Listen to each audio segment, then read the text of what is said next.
Hey, you see addicted, you got my body lifted. Girl, you're so gifted, I never should have ifed it. Don't believe I missed it. How did I not get this? Leave me so breathless, leave me so helpless. Shame on the pain that I feel is in your name. Yet again, I'll be floating like a KLM plane. My game should back this thing, but she's so against me like a kid in broccoli.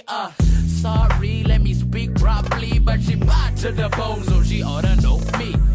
Slowly, I will approach these, stroke on my goatee, then introduce me. No need to blame it on the booze, cause girl, I know you wanna get loose. In truth, I'm a real sweet dude, so this song is for you. I'm addicted to you. Hey, I never saw it coming. Something about you that'll just keep on it. And I don't know what else to say. I never ever felt this way. You got me so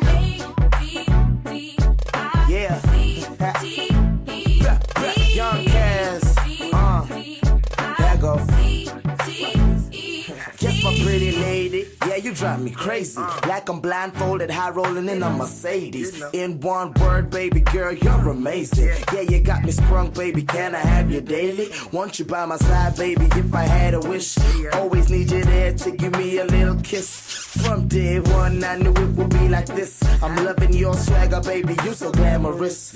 Yes, my pretty mommy, or should I call you darling? Be my princess and I can be your prince charming. We can hold hands in the sands in Malawi. Then we set sails on our way to Diani. I'll take you where the weather is sunny and it's all on me, baby girl, don't bring no money.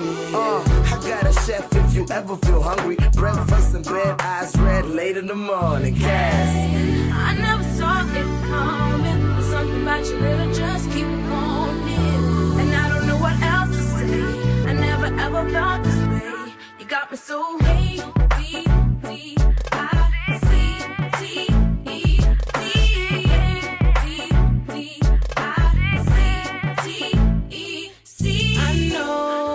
I know what this could be if you and me got along. In time you see that you need me. And oh, hey, I got you. No matter what we go through, we'll be cool. No matter what they say, you'll be my dude. Me plus you. Ooh, hey, I never saw it coming. Something about you that'll just keep on it. And I don't know what else to say. I never ever felt this way. You got me so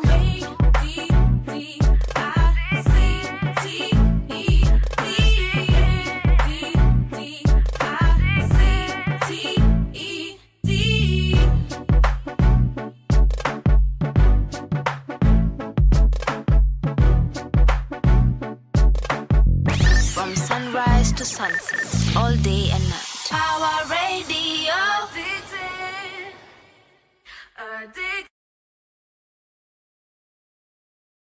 From sunrise to sunset, all day and night. Our radio. Ladies and gentlemen, welcome. This is Martin Kigondu and I'm so excited to be here right this afternoon. It is 10 minutes past 1. And it's a good time we're about to have the next couple of hours. By couple, I literally mean 2 hours, 3 hours thereabout. We're going to have a good time. Tumekuanzishia na some addicted Kamula maze. We miss you guys. Bana si tuseme ati mrudi pamoja. We are just saying what you used to do was fantastic, ladies and gentlemen. I am so glad I made it here today, especially because ninakimbia leo niko spread in between 3 or 4 things. Remember, this is the night we are launching the Memories and Generations exhibition going down pale Hazina Towers. Na hapo ndio nimetoka tu saizi. Right before that, I was in rehearsals for Kagia, which is coming in the coming month. But I have to admit, maze, nimekuwa spread thin kidogo, nimekuwa nikikimbia. Saizi ile nduthi nilikuwa tu namshow akimbie maze, na sifai kufanya hivyo, but I had to make it right here on time because I serve you every Thursday with the best and the latest updates from the entertainment scene. Tunaongea juu ya cinemas, tunaongea juu ya the theaters, tunaongea juu ya the live scene, most importantly because today we are looking at the live scene. This is one that we haven't spoken about in a very long time. Well, guess what? Gravitti band will be in the house. Alice Kimanzi, or should I say the Alice Kimanzi, will be in the building, and definitely the Kenya Actors Guild have an announcement cooking for you. Kwa hivyo tutazidi kuwapikia, tutazidi kuwatayarishia. As for me and my house, we say Welcome. Saizi nataka tuingie kiasi tusikize ngoma ya Flow fulani anatuambia roro sijui maze. Unasikia hiyo Kiswahili yangu na ati mimi ndio nakuinvite kama watch Kagia, but it's alright. Tuko na watu wanatufunza vizuri matamuchi na tutaacha pia show nyingine kali sana. Otherwise for the next couple of hours I am with you, you are with me. Let's have a good time. Welcome. Center stage #Kigondu is on. Let's go baby. From sunrise to sunset, all day and night. Our radio.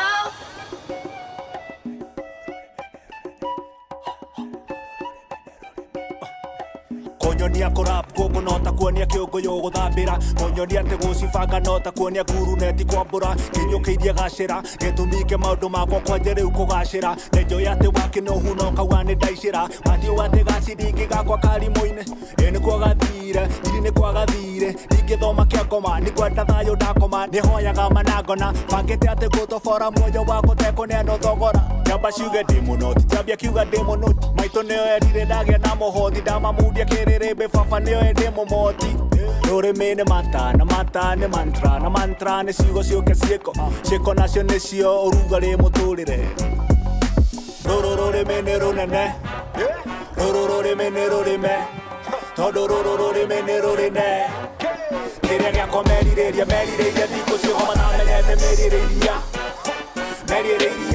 nigga she know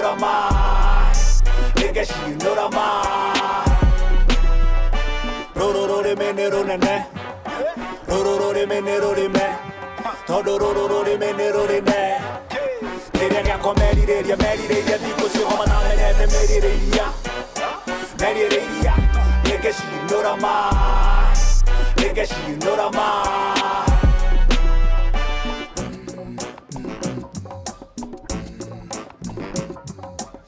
Nekede mekugate wakafane todo maganaka nage kugane wakine ale medagate kago mwakine ale no kino medate makine ine gweta jetare to no jetate Kendrick kamane gwatu kadirika na katare kadireka na madhafu kakureta na te wagone wakureta na dire harona modo no nike harone mukono no kiriate jekereire rhymes yate kana kora todo nage dogo neta kugaroru arwa degwa ha wendi wakone muigwe sama waro thiomi gwakinyate mwato thora jamba cia nyu mwato hora mureti gate mwato kora kana ne kwanyu mato kora mutigeigwa yipiyo ona thimo sheikio murogane wana wakio tiete ne mwaki wakio kidio kada no miraini magunado ne ndo mado magoni ando akora emwagone ando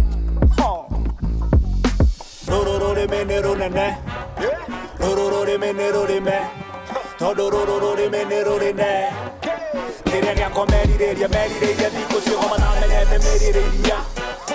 merireria nigga she know the man Roro menero nene Roro menero me Todo roro menero nene Queria que a merireria dico se homa na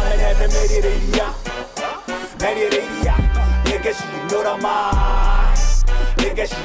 man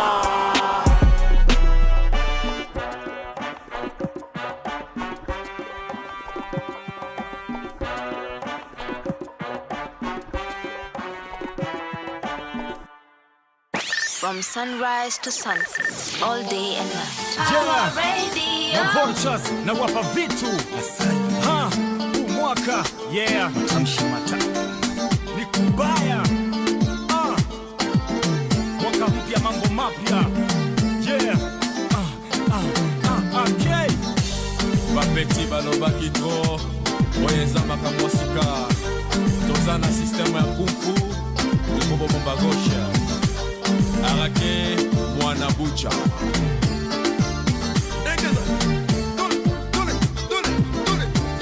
nasikia makelele next door kumbe kuna party mimi sijui nasty amka wacha kulala bro situvae faster now here we go huko ndani naona kuna watoto wamevua nguo eti kuna joto rumba sakata kamata okay Mr. DJ zimata sasa kila mtu ameshikwa na furaha get up everybody stand up kila mtu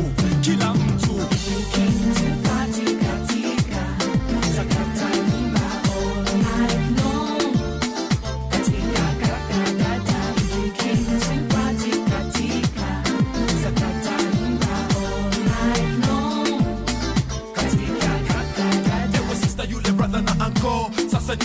sote twende dance floor, tuicheze super katumwage jasho, usibaki nyuma, shika mazi yako, let's go, it's a party time. Nasty Thomas na Mustafa tunawapa rhyme, yeah, tunawapa rhyme. Nasty Thomas na Mustafa tunawapa rhyme, on y va. Tu veux danser avec moi, je veux danser avec toi. Tu veux danser avec moi, je veux danser avec toi. Tu veux danser avec moi, je veux danser avec toi. Tu veux danser avec moi, je veux danser avec toi. À Nairobi, groupe Lac International, David Obanjo, Dick Dennis, Waka.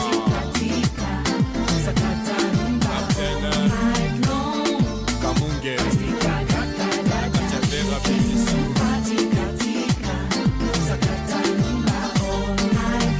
Sanite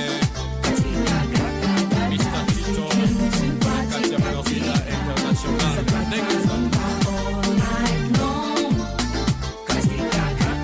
Nasty Thomas niko kando nimeshika champagne, Mustafa na mabling bling change chungu nzima. niko nje kapaki nimejaa tu mabima. Je, una shida?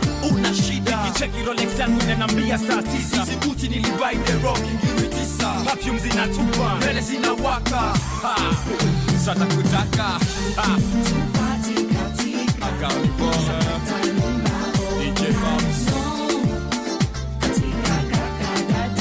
Restaurant Dancing Spoon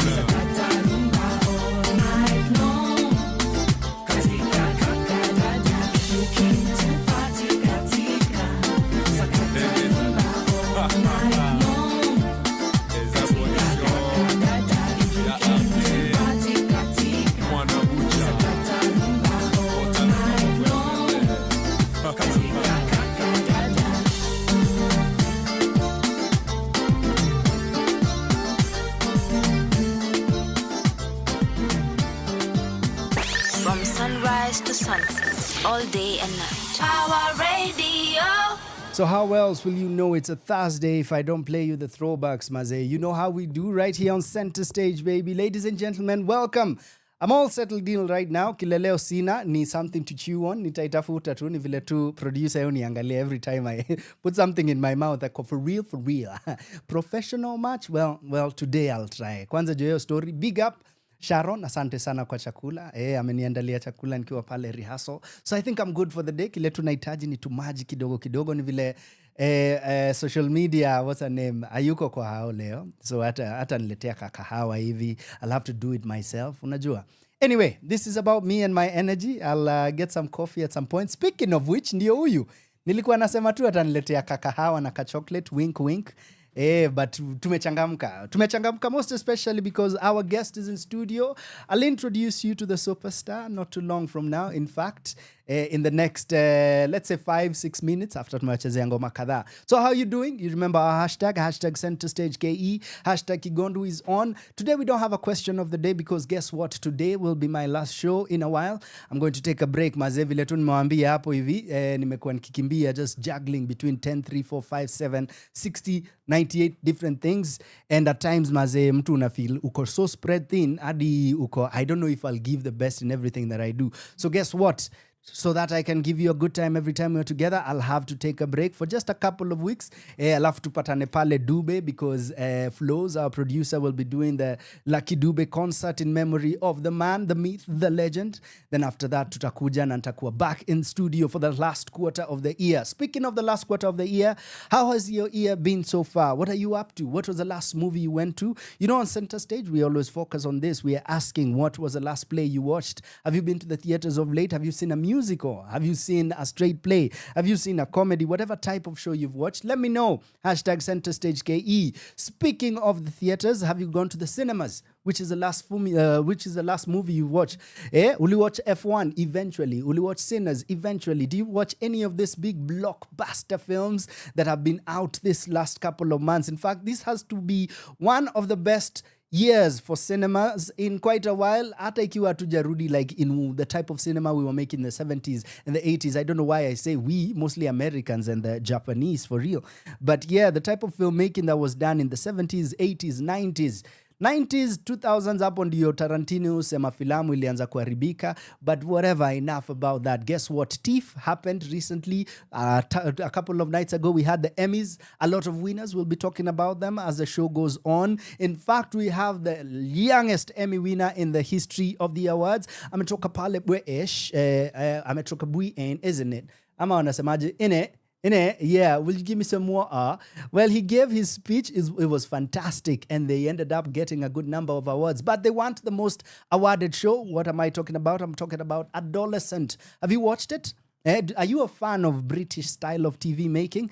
Tuliona a couple of people got awards, especially the more controversial ones. But my favorite has to be The Studio. The Studio took a good number of awards, and we are going to talk about all that and so much more. In fact, I only wish this was always the case when we spoke about awards back home. Are you excited? Because in a couple of months, we'll be having different awards. Hata za gospel sijui zilienda wapi. But speaking of gospel, the next guest ni award winning. So maybe hata tunaweza muuliza pale anaekanga trophies zake.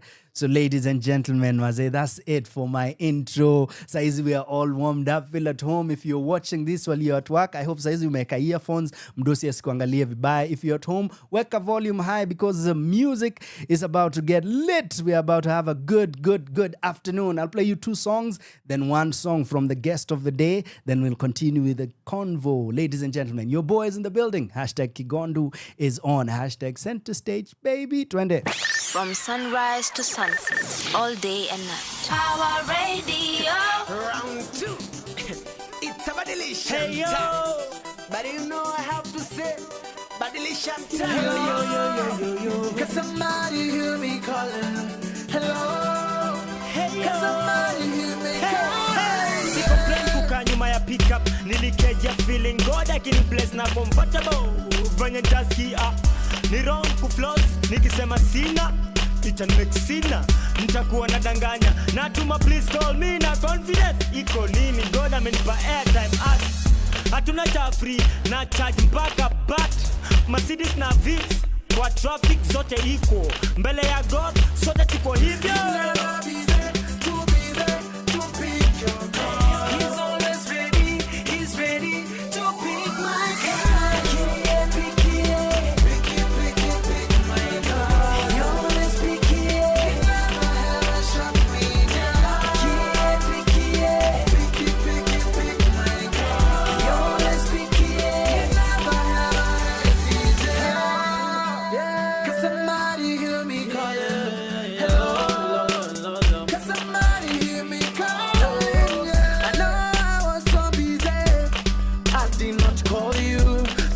Got my mind put down. Lord, I did not mind you. And now I feel so lonely.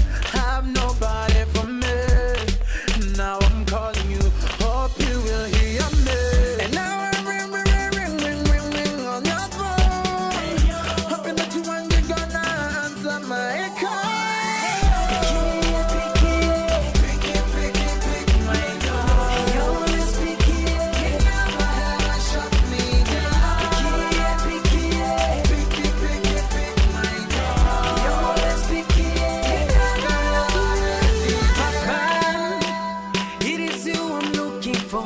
And I know what I'm saying, I've said before. But for sure, I have nowhere place to go. Kila mtu knows who I'm always running for. Every time I call you, you picky. Today I've got to say that I'm sorry for the things I did. Hey, I never hear busy Tony. You know like Muteja Patikani.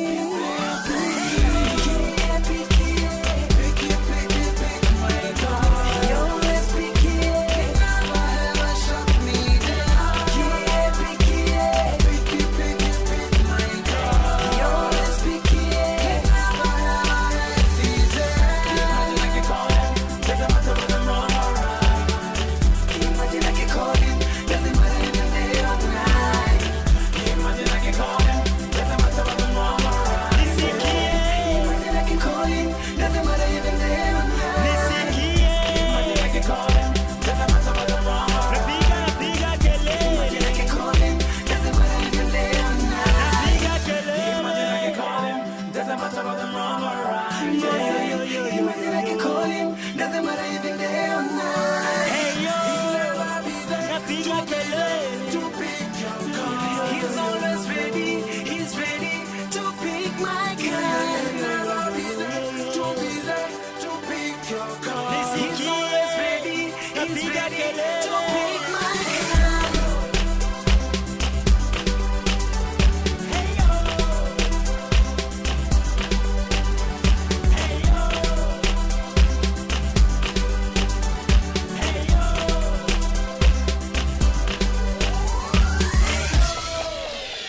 From sunrise to sunset, all day and night. Power Radio.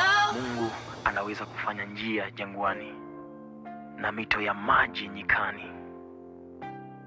Kama alifanya masika na kiangazi, anaweza kubadili majira pia na nyakati.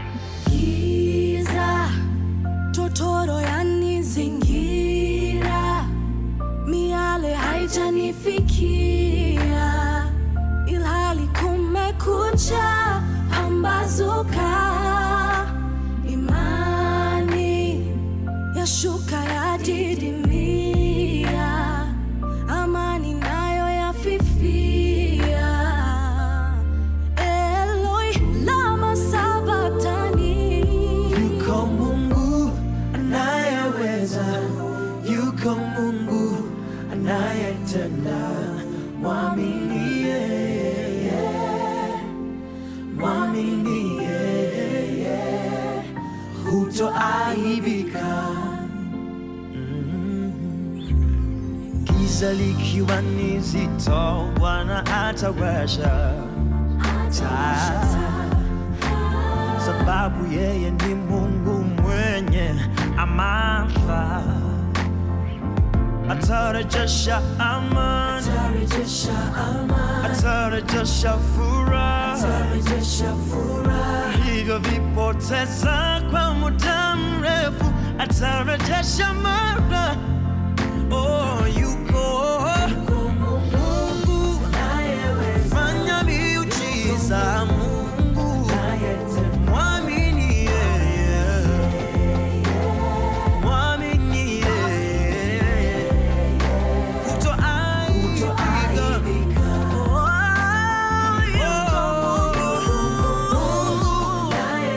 Tenda maajabu sana Bwana.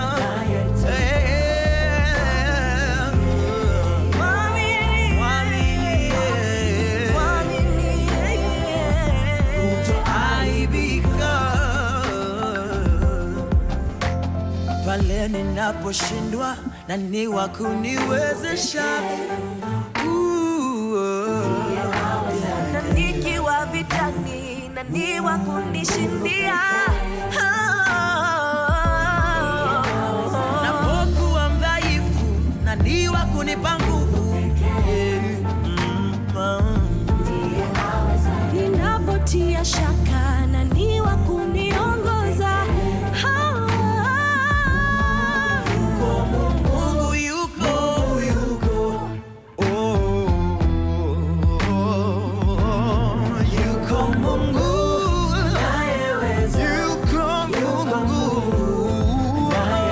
Siyeshindwa. Mwamini, mwamini, mwamini. mwamini yeye, Hutoaibika.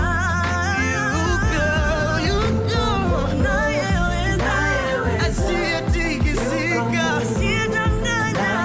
asiyeshindwa. Mwamini yeye. Mwamini yeye, Mwamini yeye. hutoaibika. From sunrise to sunset, all day and night. Power Radio. What a song, maze. This song blessed me through COVID bana. We.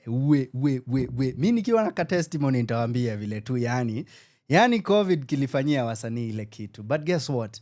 There was always a song or two that used to bless me so much. Nikatoboa kusurvive hiyo season bana. So thank you very much to both our guest of the day, that is Alice Kimanzi, and the brilliant, tunamwitanga Pau. Paul Clement, ladies and gentlemen, we have Alice Kimanzi in the studio. Hey, makofi yangu ndio hiyo. Welcome Alice. Hiyo makofi yote ni yako mzee. Mimi nataka Sisal Scat Dancer. Silas, tumaua, unajua? Yes. It's going to happen. No. It's going to happen, Maze. Ladies and gentlemen, you can clearly tell we have a queen in the building. And let me let you know where you'll be catching her, because very soon, you'll have the opportunity to not only fellowship with her, but to also commune with her, to pray with her, to sing with her. This is for Imani live recording happening on the 4th of October, 2 p.m. Gates open. Na watakuwa wapi? Watakuwa Nairobi Chapel, Ngong Road. Get your tickets already. Advance in at 1,000 and the gate is 1,500. But since wengi wetu ni wa 1,500 maze, tutalipa in advance na bado tutatokea on the day of maze. Good to see you, Alice maze. It's good to see you as well. Good afternoon. You're doing a good job. Asante sana. Yes. Unajua tunashukuru tu. Yeah. It's because of people like you we survived through COVID. Oh. So that all these years later we can do what we do. Oh. No, true story. I'm not just saying it to serious? say it. True story. What? True story. Maze, ungeniuliza hizo siku mimi naye tulikuwa BFF, even if I think we knew each other a year or two later, si ndio? It's true. Yeah, tulikuwa ma BFFs. What? How does it feel ukijua yani you've blessed all these people? I don't know what to feel, to be honest. Yeah? I think it's just God who somehow uses the music. That's good. To reach people. Yeah, you're a vessel through and through. Yeah, amen. That's humbling, Maze. It really is. That is humbling. Yes, do you judge yourself when like human attributes seep through? Unajua, like ukijipata makasiriko imekasirika excess, unajua, ukijipata you faith imetingika kidogo. Do you judge yourself knowing that you're a vessel yourself? Yeah, absolutely. And I'm just like, okay, you know what? I'm human. Yeah. And I also remind myself that I am human, and I remind God. Yeah. You know, there's a story that Jesus, that is told in the Bible, where Jesus asked a guy about his son. He brought the child to be healed. Yeah. And Jesus said, when you don't believe, and he said, I do, but help my unbelief. I like so that. there's that leeway for just, Lord, remember my unbelief and help me my weakness. Yeah. Maze hiyo ndio nitakuwa natumia ka prayer, because help my unbelief is help a good my prayer. unbelief. It's I a like good that. prayer. Yes. I like that, Maze. Oh, good. Do you know, I bet, and not that I know, unajua, but I bet Nameless akizurura Nairobi, kuna watu msalimia wako, oh my God, you're Nameless, unajua. And very, very popular actors, not myself yet, unajua. Yet is a word. I don't get stopped in town, but I bet people stop you. Imagine they've just started For real? 2025. No. Now I have to wear a kofia and a mask. Oh, mask haiko ya homa. Yeah. Mimi nimekuona niko, oh, she's protecting herself from everyone There else. is that. Sauti. Allergies. Yeah. But yeah, does it get overwhelming? That's where I was going towards. Like, Yes, there's a hawker who saw me. And she was like, Alice Kimanzi, lazima unipromote. good. And did you buy it? No.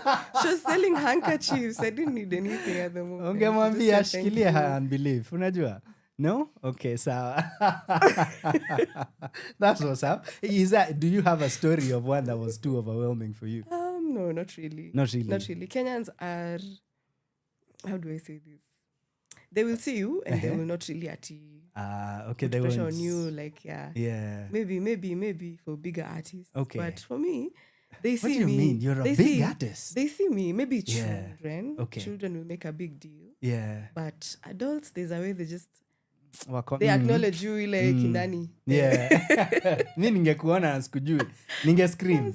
Serious. Embarrassingly so, manze. Ningekuwa, Alice Kimanzi. Yeah, now it's getting quite a bit, because I've always loved my life. I'll go into Ama 3, I'll get into Tao, do my errands, go back home. Yeah. But now I like have to cover up a bit. Yeah. I'm such an introvert. Yes, you are. Yes, you were. Had you told me before I met you, ningekuwa, no, you're lying. I am such an introvert. I agree. On the nose, Nico, yes, you Yes. actually are. True. But it's working for you. Yeah, it is. Because that's when you cook up the music, right? True. Yeah? True, yes. Good. Aya, ilikuwa tu ya juju. alafu sasa tuingie the season that you are in. First of all, congratulations. Thank you. We've seen a lot of updates within the last couple of months. Another one and We are another trying. one to go to Ish, We are madam. trying. Sini sawa. Tunajiskuma. Well done. Thank you. Is there Thank pressure to put out new music? Not really. Okay. Is there pressure? I think it comes from within. Okay, that's a good thing. Yeah, because And it is kind it? of tags on you to what else, what is inside. Yeah. Come on, create. Yeah.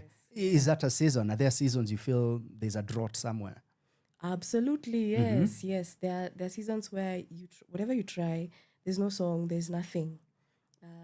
But you don't force. You can't force. Yeah, You can't go with the flow. Yeah, you go with the flow, but don't force. Don't try and write in those, what are they called? Writer's block. Yeah. Yeah. Oh, because let it Nasisi, pass. see, the writing for TV or anything, no, write through it. You write through it. Struggle through Maybe I it. need to learn from you. What do you mean? Unajua, sisi, If we you are can led. write through You're led by writer's grace. block. Sisi, we are led by the lack of money. Oh, You know, different motivations. okay, so there's motivation, okay, to break the block. Exactly. Okay. Uko, yeah, nina rent. How many episodes do you need? I know. You know? Oh my gosh. But all good, all good. Speaking of music, do you have a process to which you put this together? And we've spoken about this, me and you, on the Yeah. Casually Human podcast. Check us out. Wink, wink. But do you have a process around the way you get to the ending of a song, to the closing of a song? Okay, so what I usually do is I simply ask God for the songs. Even if I'm writing for a musical, I will ask God to give me the songs because I still ask God to help me to create. Yeah. And then I find a solid concept. And once I have a solid concept, now I'm able to weigh for this project that I'm doing. Yeah. I think there are 6-7 songs that didn't make it into the project. Oof, okay. And we have 15. Hey. We have 15 songs. So there's a lot of Deluxe. kujishuku. Okay. Or that sounds cliche. It's mostly kujishuku. Okay. Yeah. So I'm trying to see, okay, I need to do better than I did last time. Yeah. Comparing myself with myself. Yeah. Pushing and trying to see, can I change how I write? Do I have to write verse, chorus, verse? Yeah. Can I just write parts? Part 1, part 2, part 3. You know? Yeah. So it's, just challenging myself. Interesting. Yeah. Is that to say that Yes. in the new project we have some different structures in there? Yeah, I've really tried. Well done. Yeah. Well done. Thank Okay. you. let me do the last two questions in this link before we now get into the event fully. Let's talk about the season that you're in, yeah? It doesn't even have to be connected with this particular project, but where are you now? What season in your life are you?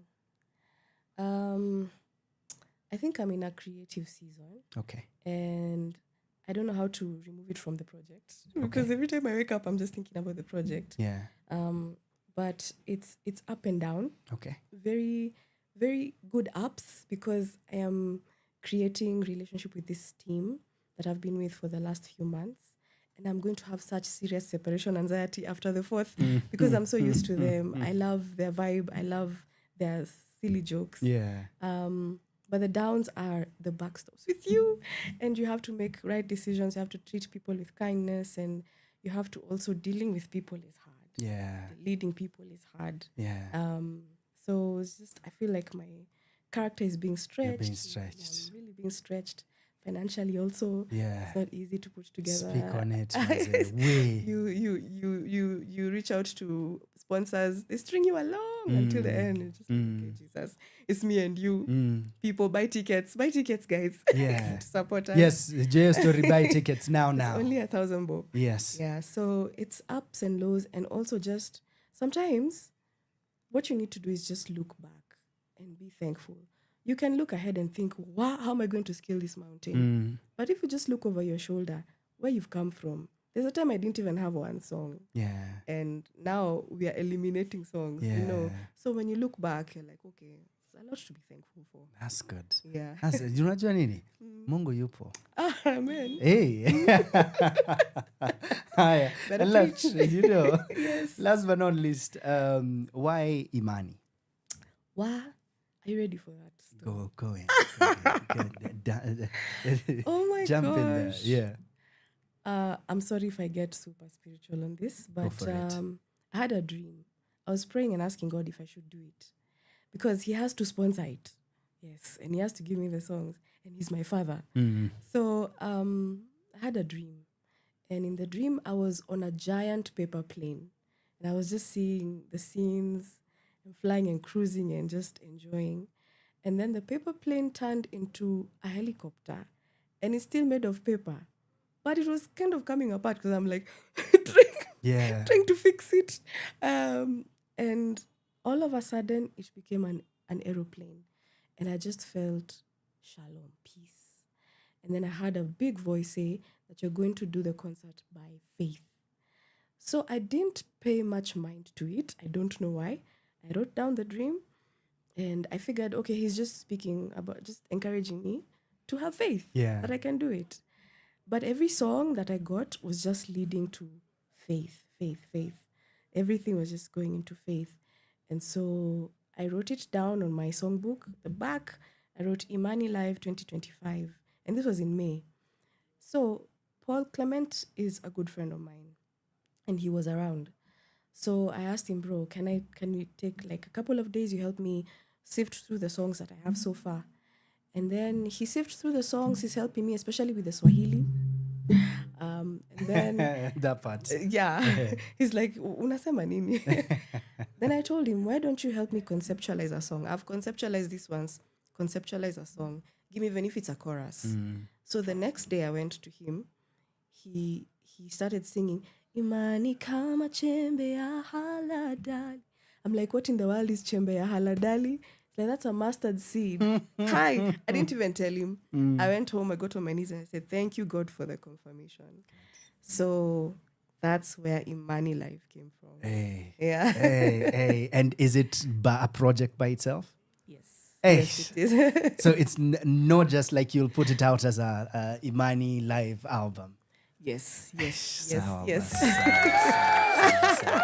Hiyo story tunacheza mbaba kusema tu because God knows love twende. Maze, Imani is a fantastic title to a fantastic story of faith, because it feels like the whole album will be on the spine of faith. That's true. That's the connecting factor. Shish maze, mi hata na feel kama nimeenda church leo, kwa hivyo nikidisappear on Sunday mjue nilitik man, Thursday nilitik register. About that is happening, it's happening. Ladies and gentlemen, we have the phenomenal Alice Kimanzi in the building, and we're talking about Imani, which is going down on the 4th of October. Na mi usema nitanunulia tiko after show, but this time I dare you. I dare you to send me a receipt of you having bought the ticket, and no matter what number of tickets you'll have bought, I'll double them. I promise. Someone take me up on this already, maze. Just do it now. Ukinunua za 3,000, nitakuongezea 3,000 zingine. Ama weka makofi hapo. Sindio niweke makofi? Sele. Lakini wacha wanunue kwanza. Ule atanunua. Imani, get your tickets already. Ladies and gentlemen, let's get back into some music. Let's turn it up. Alafu will come back with some energy around. Probably one of, in my experience, hivyo tu ndio naweza jitetea, one of Alice's best, not best, biggest song. I think that's your biggest song. You'll let me know if wacha utaisikia. You'll let me know if you agree or disagree. Then we'll take it from there. Ladies and gentlemen, we are talking Imani going down on the 4th of October. Not too far from now. It's like 3 weeks. Na Sauti, leo ako rehearsal. Jana alikuwa rehearsal. It's a good time to be next to her. Maze, ako in a season of grace. Let's go. From sunrise to sunset, all day and night. Power Radio.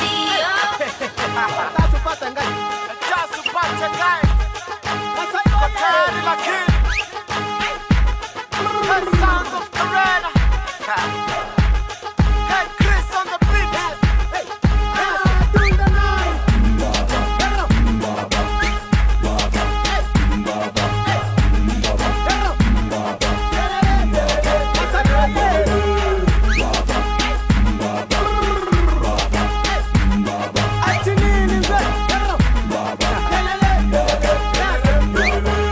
First of all, God named so alinitoa system ya kuget my soul.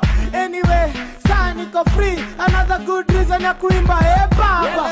Imechange sani mbaba. Pendo lake tamu sema mbaba. Alini change, nilikuwa strange. Saa nimechange, I'm a man of change. Hello yo mbaba. Mambo ni sawa nasema mbaba. Alinipenda, dhambi nilitenda. Akanisamehe sa mbinguni mina enda.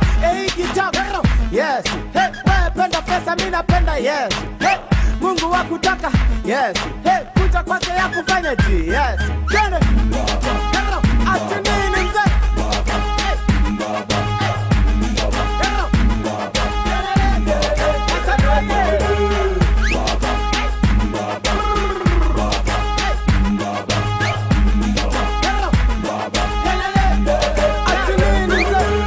Nimewacha food stupishi, God anipatie Mitsubishi. Kitambo tulikuwa freestyle, siku hizi tuko free na style. Hey, kachonjo ilikuwa kionjo, sa mchezo huu devo apewe machobo. Tuna uwezo ya kukuwa prezo, lakini wengi wetu pia wana mchezo. Hele yo, hey, kaa uko macho sema mbaba. Hey, alini change nilikuwa mstrange, saa nimechange ama mano. Hey, gitaro, yes. Hey, wewe penda pesa, mimi napenda yes. Hey, Mungu wa kutaka, yes. Hey, kuja kwake ya kufanya ji, yes. Twende. Ati nini mzee?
From sunrise to sunset, all day and night. Our radio.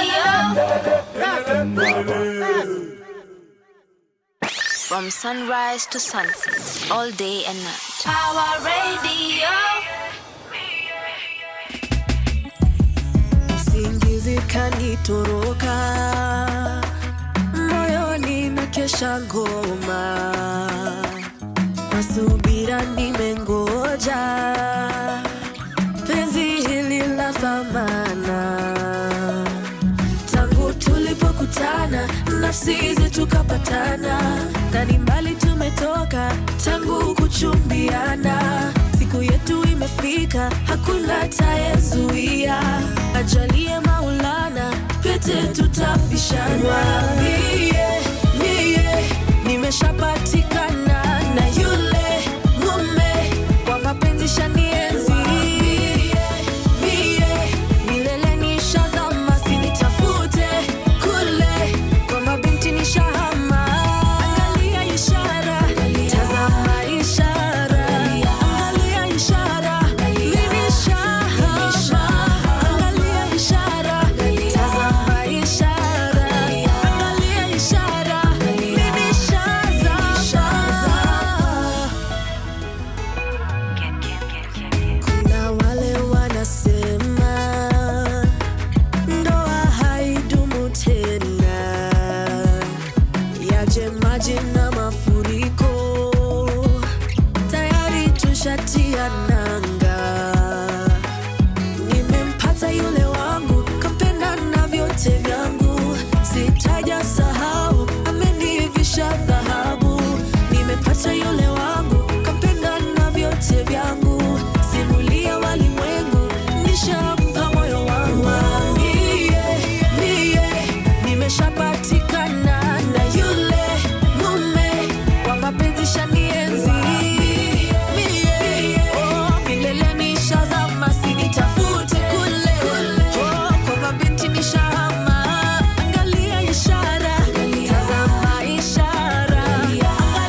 umepenzisha nienzi, yeah. Oh, milele nishazama kule, oh, kwa mabinti nishahama, oh, nimeshapatikana yule mume umepenzisha nienzi,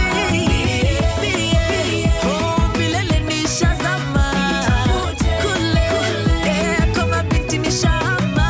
Angalia ishara, tazama ishara, angalia ishara, nini ishara, angalia ishara, tazama ishara, angalia ishara, nini ishara, mama ona angalia, baba ona tazama, kaka ona angalia, nini ishara, mwenye macho ambiwi tazama, lakini nakuomba tazama, nini ishara. Ladies and gentlemen, what I think, in my opinion, is From probably the sunrise most to popular. sunset, all day and night. Power Radio. Yes, where was I? I was saying, probably for me, the most popular. Am I wrong, Alice? Am I You're wrong? right. I am right. Yes, Sindio? you're right. Yes. Yeah, maze. Na hapa producer ananiombea hata mi niimbie wako kawimbo. Nitakuja. Bas, ladies, mmesikia? Nitaimba. Kwanza kama wewe ndio wangu. Ujue tuko na Alice hapo bana. Mi hata sana nakuwa juu Alice anakam, unajua? Then ni juu nakupenda next. I'm kidding.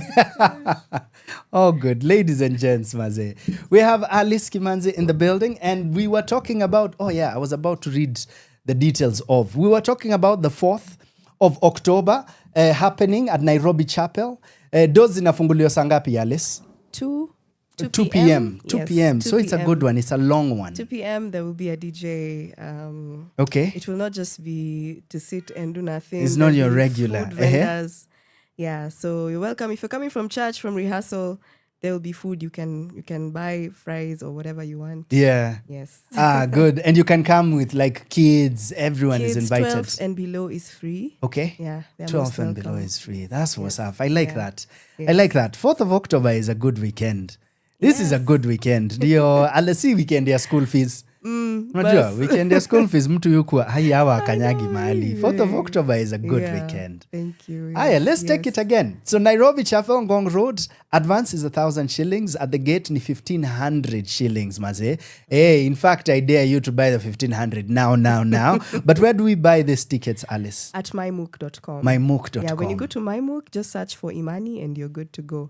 Or good you to can just go on my social media, scan the QR code and you're Yeah, there. and you're there. Yes. Look at that. Nimependa. Even the design itself is fantastic. Oh, thank you. And I see there'll be others who are ministering. yes, Sindio? yes. And they are featured on the day. Yes. So who else is there? Nimeona Paul Clement. Hako. Paul Hakosangi. I think Niko. Paul has attended every one of my gigs. Okay. My first ever gig I did in 2018. Uh-huh. He saw it on my Instagram. You did?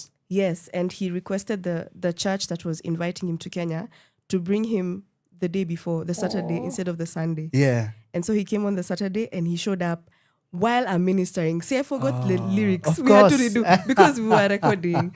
We had to redo. I'm like, am I singing? This is, Yeah. am I crazy? Oh, by then you want friends. I think umejuana personally. Not at all. That's Not good. at all. Yeah. So I don't think Paul will ever miss any of my gigs because beautiful. he is such a good guy. Yeah. He is such ampole. Like he's the exception to the rule. Mm. The level of gift and his character Yeah. is exceptional. I like that. He's such a nice guy. Do you know what they Such a say? nice guy. Which I also think is the same, is true for your case. Humility is a mother of giants. Yeah? Wow, I've never heard that.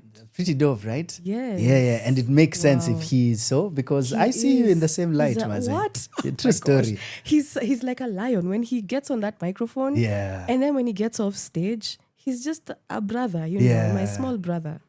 So, Paul. Hey, Of no, course, that's now beautiful. my sister Nyasha, who is Nyasha. another lion Yeah. by herself, she Yeah. can sing anything.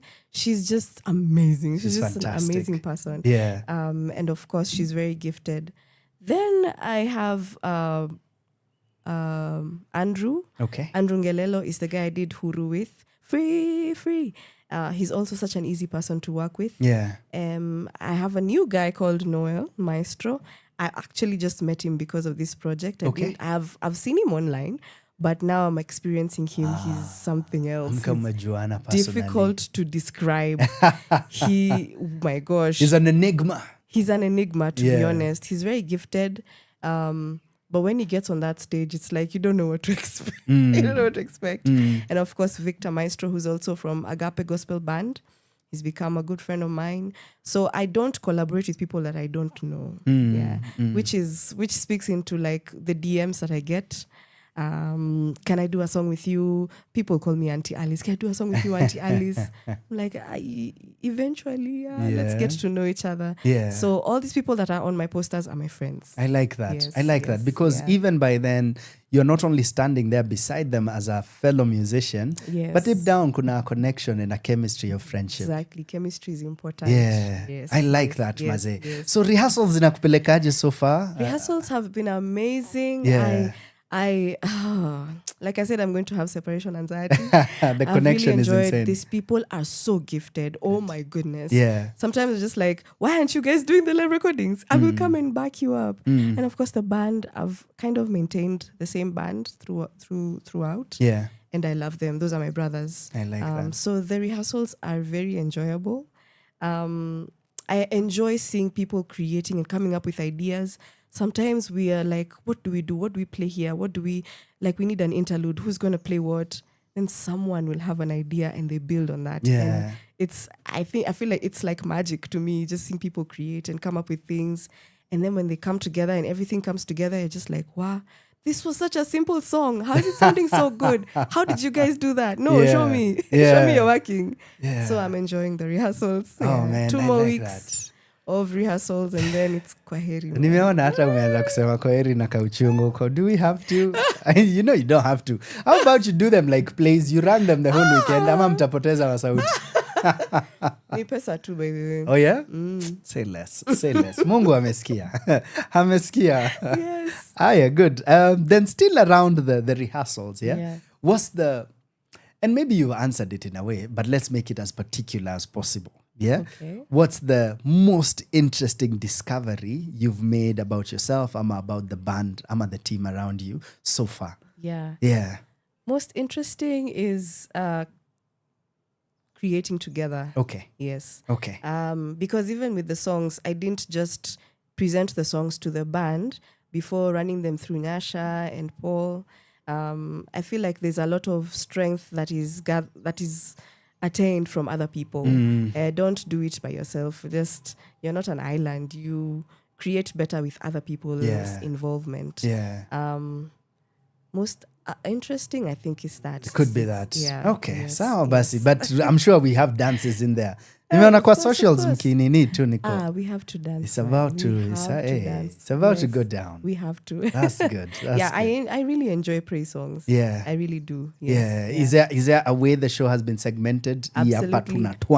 Absolutely. Kapungala.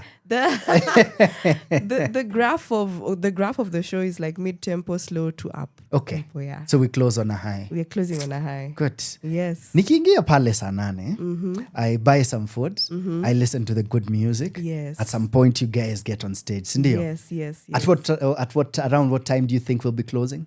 7. So it's a good 7. solid 5 hours. Yes. 5 hours. Yes. Good. Yes, That's quite the experience. By 7 we'll be done. Ai, si utulipishe more. Oh. Unajua? Tulipishe more. Najua, let's be faithful in the small first. Faithful in the small, but you have a point because the gift that I've seen with these people, Sindio? they deserve more. Hapa mngetuitisha like 5K They hivi. really do deserve more. Yeah. But there'll be an open till. Wekeni till. Yeah. Mtu akisikia ako blessed anaongezea. Sindio? Absolutely. I hope yes. you do. Yes. Alice, I celebrate you. Thank you. I celebrate you too. Asante. You're doing great things. Thank do people you. know? Aki, vaze, they should. Guys. But You're a true artist.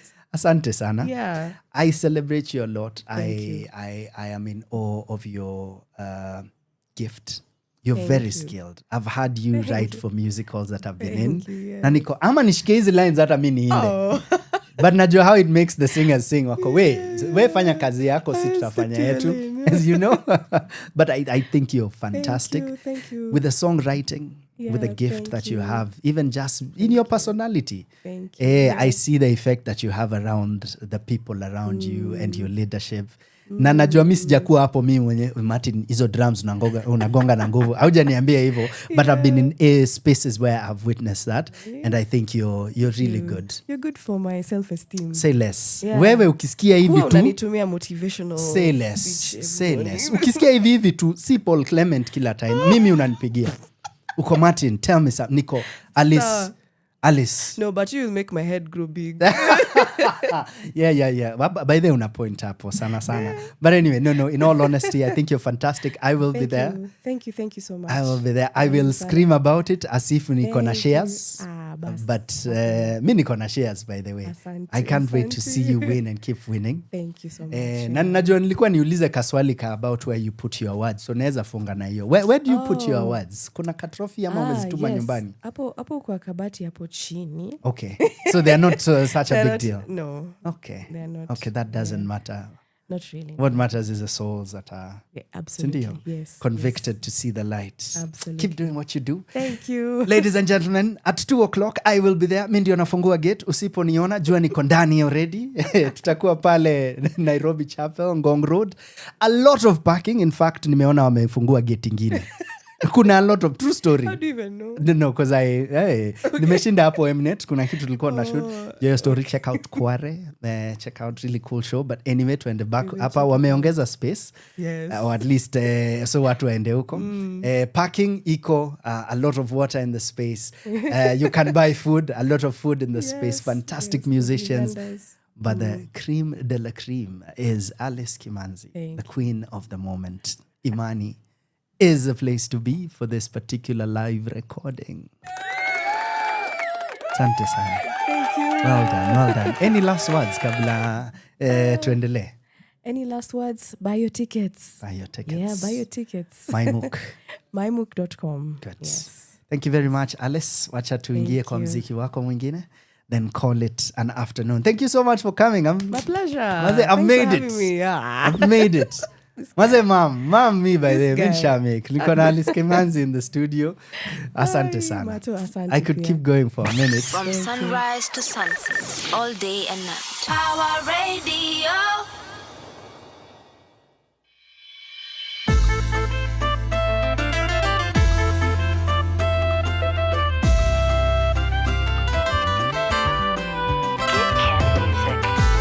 Nisijione mkamilifu kwa nguvu zangu, nitaweza peke yangu.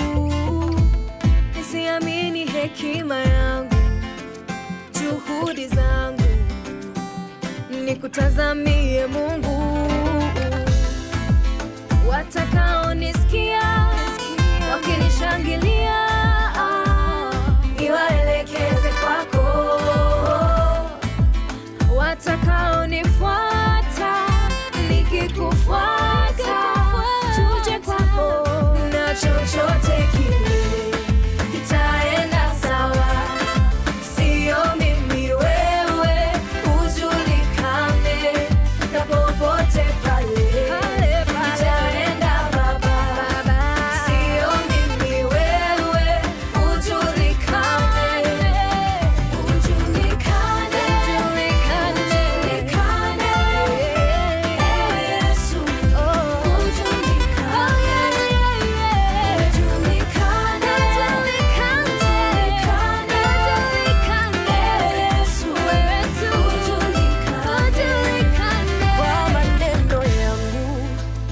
Matendo yangu natamani wewe ujulikane, kama vile maji yafunikavyo bahari. Natamani wewe ujulikane, uokoe waliofungwa, ponye waliozidiwa, uinue waliolemewa. Usichokiweza Baba, chochote kile kitaenda sawa, sio mimi wewe,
sunrise to sunset, all day and night. Power Radio.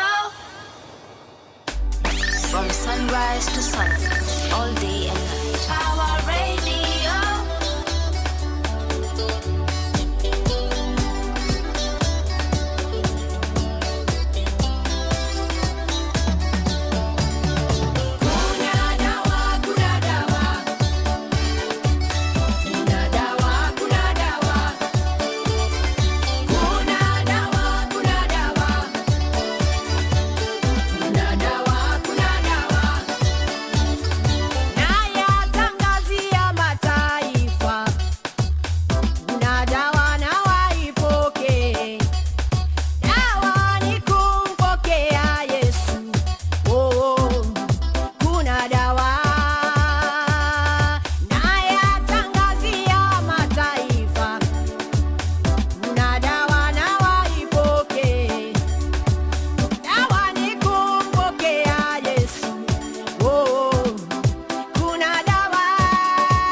Maze mmesikia saizi tumebonga tu na Alice maze, na unaweza wanaoni big sister wake bana. Thank you so much Alice for gracing the studio with your presence.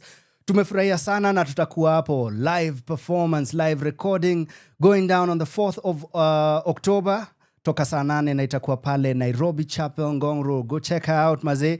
Hi and the whole gang, Nyasha, Paul Clement and everyone else. Enda kuwe pale blessed. Na wamesema unaweza ingia as early as possible. Enda ubuy lunch. Kutakuwa na a lot of refreshments and it's going to be a good time from 2 o'clock to 7 o'clock. Ladies and gents, speaking of good times, well guess what? TVs zimekuwa busy sana. A lot has been going on the screens. So much so, hadi vile Emmys zili happen not too long ago. This is 48 hours ago. If I'm not wrong, well, a lot happened. Adolescents scooped up to 6 awards, including Best Limited or Anthology Series. Owen Cooper became the youngest ever male winner in any acting category with his supporting actor in the Limited or Anthology Series or movie category. Like I said, executive producer, writer and star Stephen Graham won Best Actor in a Limited or anthology series or a movie. I love that guy. I think he's one of the finest British actors of the moment. Jamaa amekoma. I think he's in his 40s, 50s thereabout. Is super, super phenomenal. Seth Rogen won 4 Emmys for The Studio, including Best Comedy Series and Best Actor. He also won Best Directing, with Ivan Goldberg sharing Best Writing honors with Goldberg, Peter, Alex, and Frida Perez for a particular, episode for the whole series. Then The Pit also proved to be super popular. They won Best Drama Series, and a couple of them winning a few other things in there. Another surprise, Jeff Hiller won Best Supporting in a Comedy Series for Somebody Somewhere. I think the man of the night has to be Stephen Colbert. The Late Show with Stephen Colbert won Best Talk Series. Na ilikuwa after hizo story zake na Trump zimfanye apoteze job. Speaking of which, another late night show, najua pia imekansoliwa for a while. One of my favorites. We'll talk about it in the last hour. But for now ilikuwa tu kuachanua. Zili go down. Emmy zili happen. Huku kwetu tuna nini? Kisima zili disappear. KTA zinajaribu every February, March kutuchangamsha kiasi yake. I don't know. Tuna president anatuambia analeta Grammys huku. Na si wote tuko. What do we feel about it? I don't know what you feel about all this. Tuanze tu na basics za awards. Which other awards that you've seen around uko? Hizo ni credible mazee. Hizo ni credible. Watu walivotia na ikakuwa ni ya ukweli ama jury ilikuwa na credibility yake. I don't know. I think this is a conversation we ought to open up, especially at the beginning of the year, if not the closing of the year.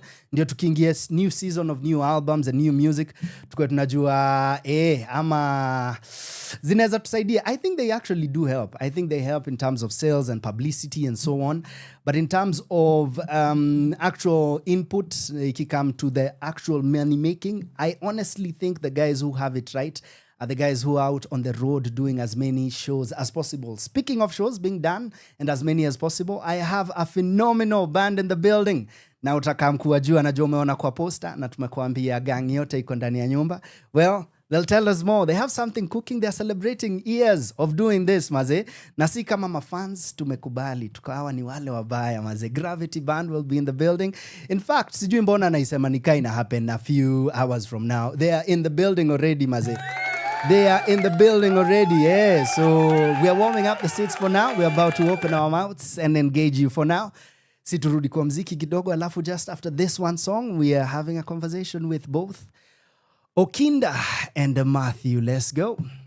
From sunrise to sunset, all day and night. Our radio. I miss a ring the alarm. Come on.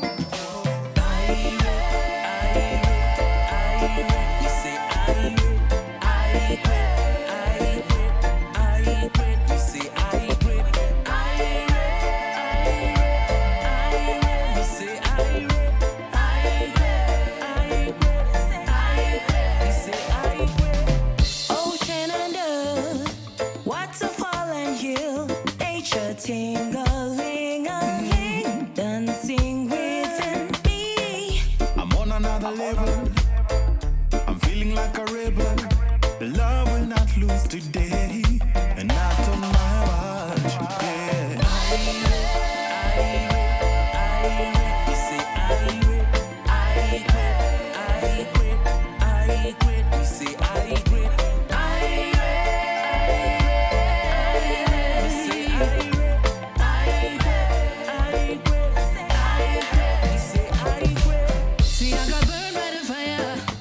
Just like the smoke, yes, I'm gonna rise higher. Make sure the love in your heart don't go, cause love is what this world is bleeding for. Mercy, mercy, mercy, sensi many a party, party, party. Bring both the galley way skinny and he miss fatty, fatty. Dash with the body, eat a high grade party.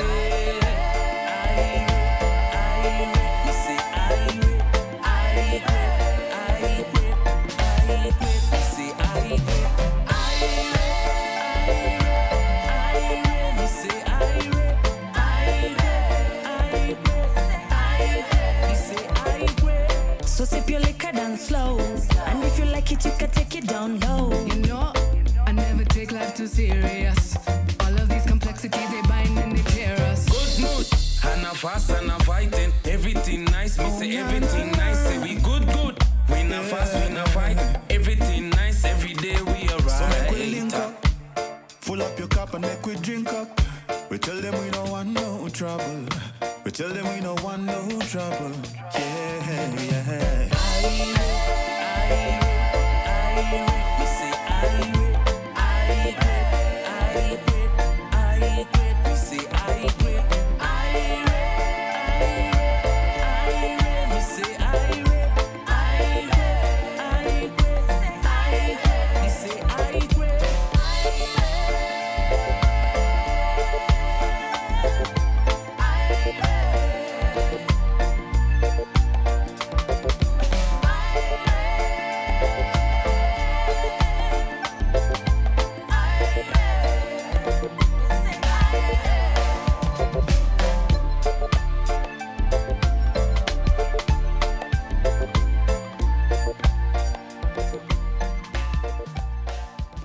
From sunrise to sunset, all day and night. Power Radio.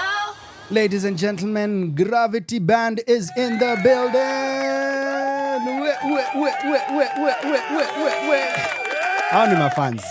Hao ni mafans na wako aire mbaya mazee. How you guys doing? Good afternoon. Good afternoon. So mko poa? Mko sawa kabisa. I'm busy. Thank you for asking. Nyuko na pressure ya kubonga kirege? Hakuna mtu ataenda inakuwa na pressure. Kizungu tu ama Kiswahili. To stick nazo. That's what's up. That's what's up. Yeah, good. Ladies and gentlemen, we have Okinda and we have Matthew in the building. Na Matthew tulikuwa tunapiga two stories saizi. You are the making of that song, eh? Na nimepromise that will be my entry, yeah? Ilianza na drums tu. Hii song ilikuwa, I think originally tulikuwa turecord na Waire na someone else. Okay. So ikakuwa hawapatikani. Yeah. So producer wetu then, Bruce, the late Bruce, akasema hii song lazima mrecord song kesho asubuhi. Okay. Vile si urecord atupangangi tuna record nini. Si upatana kwa studio tuna create tuna nini. Yeah. So yeye kusema hivyo na since tulikuwa nafanya collaborative projects nikapigia Sage kama utapatikana kesho asubuhi. Akaniuliza nikamwambia kuja tu studio. Nikauliza Shamir, unajua una scroll kwa simu kuangalia. Kaona Shamir. Yeah. Ge Shamir, kwa wapi? Kaniambia ako kwa njia anatoka sijui Kirinyaga. Yeah. Nikamwambia tupatane kesho. That's random.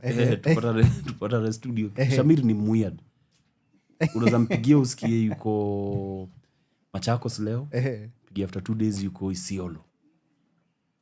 Next week anakuambia tulikuwa tu meet niko Garissa. So Shamir alikuja. Yeah. So tukajiuliza tuandike nini. So in the process nikasema acha niende niweke beat labda nini. Drums ndio ilikuwa kitu ya kwanza kuweka. Okay. So drums bila anything else. Yeah. Na hapo ndio singers walitoa chorus from drums. Yeah. Everything keyboards, else. bass, guitars. Yeah.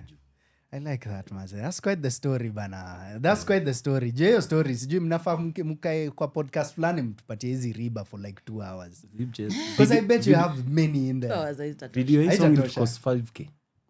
For real? It cost 5K. Na 5K ni ya food ama? 5K ilikuwa food. Ama ilikuwa ya nini? 5K ilikuwa. Because that's basic. Hiyo hata hija kugetia equipment. Kwa transport ya watu wa kamera. Hata sidhani walitulipisha. For hiyo 5K. Juu tulikuwa to meet to discuss story ya hiyo shoot. So tukiingia unashanga mbona na rekodiwa nikiingia. Tukikaa na naulizwa ebu record juu hizi drums kama unaweza. Tukirecord kumbe ndio video shoot. Shamira kuwa by the way. Shamira alikuwa sasa hebu ni assume alikuwa wapi tu kama. So alikuja kivyake. Malamu. Alafu aka record kivyake. Then ikashikanishwa yote. Shamir akiimba Bruce alikuwa na recording. Alikuwa na record. That's what. Any session Bruce alikuwa na record. So alichukua hiyo clip. So clearly Bruce was ahead of his time, eh? Clearly. Yikes. Okay. For bless up, maze. Let's talk about the process of the creation of your music. Okinda, has this always been the way you guys create? It's like twende tudandia vibes na twende nayo. Ama there's always been a strategy around creation of music? We don't have a strategy. Okay. Show up. Yeah. And Mali vibes inatupeleka. Most times the reason I think I may highlight that drums zilianza. Yeah. Most times Jack will come up na melody. Okay. And then we follow that. Yeah. So unaulizwa hiyo melody inakupatia vibe gani? Alafu then we decide itakuwa one drop, itakuwa like pop, itakuwa like hivyo. Yeah. That's how we record. And this has been from day one. Yes. Okay. That's how it is. Yeah. How it's been. Yikes, man. But nakumbuka tukirecord na nini wanaitwa aje watu wa Black Hat. Mix Master. Ulikuwa una show up unapata kuna track. Okay. Okay, so now we write over the track. Yeah. Mimi personally writing over a track I feel inani limit because siku hapo from the get go like could get the vibes that you'd rather ukwe hapo journey with it from the first beat. Okay. All the music we've done whether tumeandika juu ya track ama tume create sisi wote it's always been awesome. Okay. And we have music, guys. Yeah. We don't just play covers. Personalities are different. Kama Jalirik yeye alikuwa anaandika song home. Okay. Anakuja nayo anasema ndio akona lyrics, akona melody. Sasa ni sisi from a musical point of view tumwambie punguza words hapa nini but yeye huandika daily. Yeah. I think akona but the last time tukiongea niko sure alikuwa na over 2200 songs ameandika. Yeah. Whether amerecord ama hajarecord. Yikes, man, that's impressive. But he keeps writing. And you know, the thing I'm picking as a through line in your stories so far, it takes a lot of discipline. Niju, had it been, again, just vibes and inshallah, I happen. So it take a lot of discipline. You're going with the vibes, yet still containing yourself to put something together.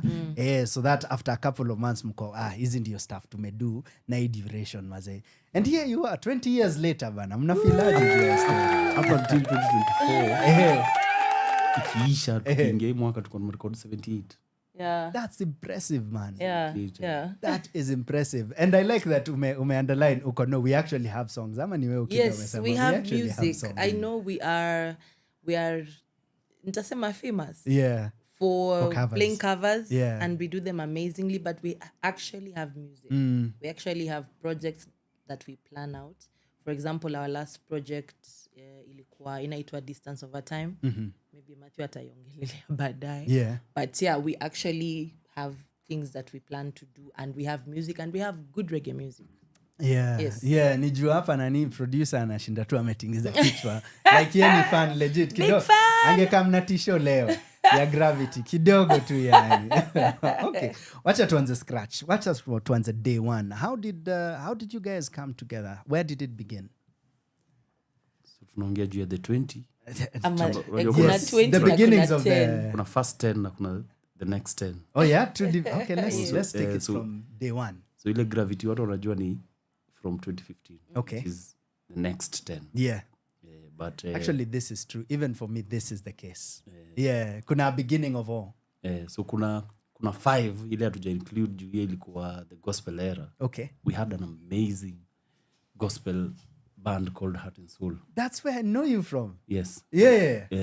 Heart and Soul ilikuwa band ya reggae deadly sana. Yeah. The funny thing about Heart and Soul is that we rehearsed for 3 years. Heart and Soul only performed for 1 year. 1 year peke yake. Manze, hapa mtanipea machozi manze. Okay, keep going. So after hiyo 1 year, Chao was a bass player na pia alikuwa founder.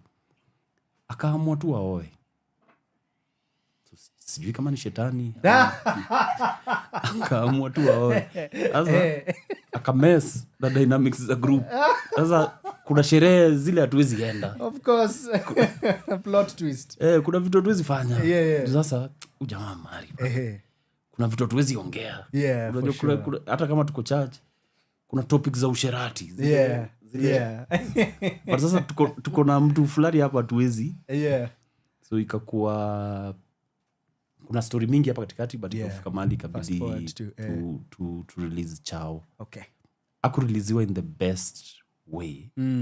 But alireleasiwa anyway. Na after alireleasiwa banda ikupungua in quality because whoever replaced him anaitwa Joji. He was a drummer but a brilliant bass player, especially Fantastic, kwa reggae na, Yeah. na Sebin. So Georgie akamreplace na actually hapo ndo tuli intensify rehearsals zetu. Okay. Watu wajuangi, but Lyric ndiye alikuwa leader wetu wa intercessory. Okay. Yeye alikuwa na lead prayers from 9 to midnight. From midnight to rehearsal mpaka 3. Yeah. Alafu anatu lead into another 1 hour. Yeah. Yeah. Yeah, prayer. Ya kufungua Watu wanamjua saa hii wanaweza shtuka, lakini hapo sasa yeye ndiye alikuwa na akili kwa sisi wote. Yeah. He's actually a CPAK. Okay. Watu wajuangi hiyo side yake ya accounting. Yeah. Yeah. So baadaye Chao sasa naingia kwa Now Gravitti yes. ikienda kuzaliwa. Yeah. Chao akaitiwa gig. Jumisa le Chao alininiwa, nilimwambia anytime unahitaji support kutoka kwetu, just make a call. Tuambie. Yeah. See, the fact that uchezi Heart and Soul haimaanishi weni. So Chao akaitiwa gig. Jamaa anaitwa Mike Tofik na Nyambane. So akakuja akaniambia kuna watu nimeshikanishwa nao huko, lakini mimi na prefer kucheza na wewe. Nikamwambia okay. So akasema lakini nataka hiyo jina Hot Rod ikuwe sele tunacheza nao, so tuone opportunities we can get from hiyo nini. Nikamwambia twende. Yeah. So when we got to Mike alikuwa na equipment leta kutoka Dubai, keyboards karibu 17, drum set unachagua kama unataka electric kama acoustic kama combined. Yeah. So tulikuwa like wow. So tulikuwa band ya ridiculous. So artist tunachezea ni Walter, KJ na wanaitwaje mwingine? The third guy. Njuguna. Yeah. Tony Njuguna. Tony. Yeah, hiyo Njuguna. Tony. Okay. Na kauli wa TRHK. So si hao ndio artist. Yeah. Tukacheza nao show ya kwanza, ya pili, ya tatu. Tukienda kucheza show ya 4 tukapigiwa simu na Chris Adwar. Ananiambia kuna wasee hapa wanatafuta band na hawana band. Unaweza patikana? Nikauliza tulikuwa nafanya rehearsals na Mike Choices pale chini. Akaniambia niko hapa Homeboys, kujeni. Choices na Homeboys zilikuwa tu Baricho Road. Yeah. So kwenda meeting na Chao akasema yeye tunapatikana. Wakasema lakini tuko na guitarist wetu. Guitarist wao ni Michelle Ongaro. So sasa tuko mimi, tuko Chao na Michelle. We need a keyboard player. Tukirudi church jioni tukicheza service tukarealize si Shedi anajua kucheza keyboard. So tukavuta Shedi. So sasa si band iko complete. Yeah. So show ya kwanza tulicheza na Lungombas kwa hapo Carnival. So Lungombas walikuwa kama third last. So ilikuwa Lungombas hiyo ndo time na nini kama wamerise. Wanaitwaje? Nani ya? Lepto. Okay. Alafu Red Sun ndo umaliza hizo show. Haya ndiyo alikuwa mbaya. So tunaongea juu ya ini around sasa. Ini 205. Yeah. Yeah, cuz kandi yo Clifton wanaanza ni around then. 205. Yeah. Sasa kitu inafanyika ni wakina Lovi wanajua au peke yao ndio wanacheza live. Yeah. Na lazima wa make impression. So the Congolese in them inawaambia lazima muwe show. Manze unaenda kwa kina Lovi unaekewa video sijui za Werazone. Video sijui za Kofi, video sijui za hii ndio standard. In 2 weeks I think we did 10 rehearsals. Tulikuwa tunafanya Monday to Friday. Na kama si ati sisi tulikuwa watu wa church, wangetufanyisha tizi Saturday na Sunday. Ilikuwa inabidi tujanga tuna rehearsals za choir. So tulikuwa tight. Yeah. Tulipiga show tukimaliza Klepto wakiingia, watu walikuwa natoka wakienda towards Lungombas. Look at that. Hapo ndio ikahit Chao. We have something. Nimeona kitu iko na haiko kwa industry. Tuko nayo na haiko kwa industry. Za Chao ni gani? Akasema sasa sisi tuko the first band. Ile kazi yetu ni kubaki wasanii pekee. So tuanze kutafuta wasanii tutachezea. hatukuget wasanii haraka. Tulipatana na kina Macadam, Idi Achieng, wasanii tunaitanga wasanii wa mtudho. Barbara Gwantai alicheza role kubwa sana ya kutu encourage kufanya whatever we are doing. Okay. So actually our first main artists walikuwa Longombas na Barbara Gwantai. So gigs zikigongana tunakaa tunapiga hesabu, tunaambia Barbara, wewe yako lazima ikuwe mapema juu tunajua Longombas watakuwa late. Definitely. That's how. So tunaenda kwa mtu kama Jokali, tunaambia Jokali, manzi sisi tunataka upige live. Naenda kwa another artist upige live.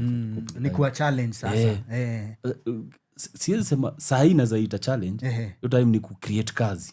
Ni ku-create opportunity for you guys. Bila hao sasa na hii concept yetu hatuna job. Interesting, yeah. So that's how. So siku moja tukicheza na DJ Styles tulikuwa na concept inaitwa Grown and Sexy. So DJ na band. DJ Styles akakaa akasema, mimi nataka kuintroduce. Lakini mimi nataka kuintroduce kama the Incredibles. Naona hii jina hizi. Hizi stories na bamba. Chao ni Wesley. Mimi ni wa Jerry. Shedi ni wa Kayole. Tukiangalia combos juu anatoka huko Dagoretti Corner. Tukaona hii hapana. So tukaenda tukasema wacha tutakupatia jina. So tukipigia kina Lovey story, how pia wamependa Incredibles. Wako ndani mbaya. Lakini sasa tuna feel Incredible ni light sana. Watu watadharau. Wako bullied. Kasema hapana. So tukiwa koma 3. Unaona pale City Stadium. Kwa hizo ukuta za nitoaje hapo Kaloleni. Nikaona kwa ukuta imechorwa kuna nini ilikuwa imeandikwa in graffiti, imeandikwa Gravitti. Kaka nikaambia chao, si ndio ile jina ya band? Ndio. Chao kaniambia kuna wasee wanaitwa Gravitti. Nikamwambia ukiangalia hiki kitu poa, kuna vitu mbili ziko hapa. Kuna graffiti na kuna hiyo word imeandikwa in graffiti, imeandikwa Gravitti. Akaniambia nini unafikiria? Nikamwambia unaona hiyo graffiti part of it tuchukue tu tuweke V, tuko na jina ya band ile hatutabishana na ule mzee. Na si the Incredibles. Incredibles hapana. Tunataka jina iko na mtungi. So that's how hiyo jina ilitokea. Alafu sasa tukaanza ku get more bookings za wasanii. Na in your first 10 years nikirush tu kuna mastori katika. For sure. In your first 10 to 5 to 2015 we actually did kila gig ina exist hapo Kenya. Gig yote kubwa as long as unaona drums hapo na keyboards mtu alikuwa anajua tu Gravitti wako hapo. Kuna wasanii ulikuwa unaona tu unaangalia tu wanaulizwa juu ukishaona juu zamani hizi gigs za nini ziko na equipment. Jaza lori tu watu waliona tu drums hivi, sijui kama nakumbuka hiyo gig. Watu waliona tu drums. Wakaanza kupiga masimu.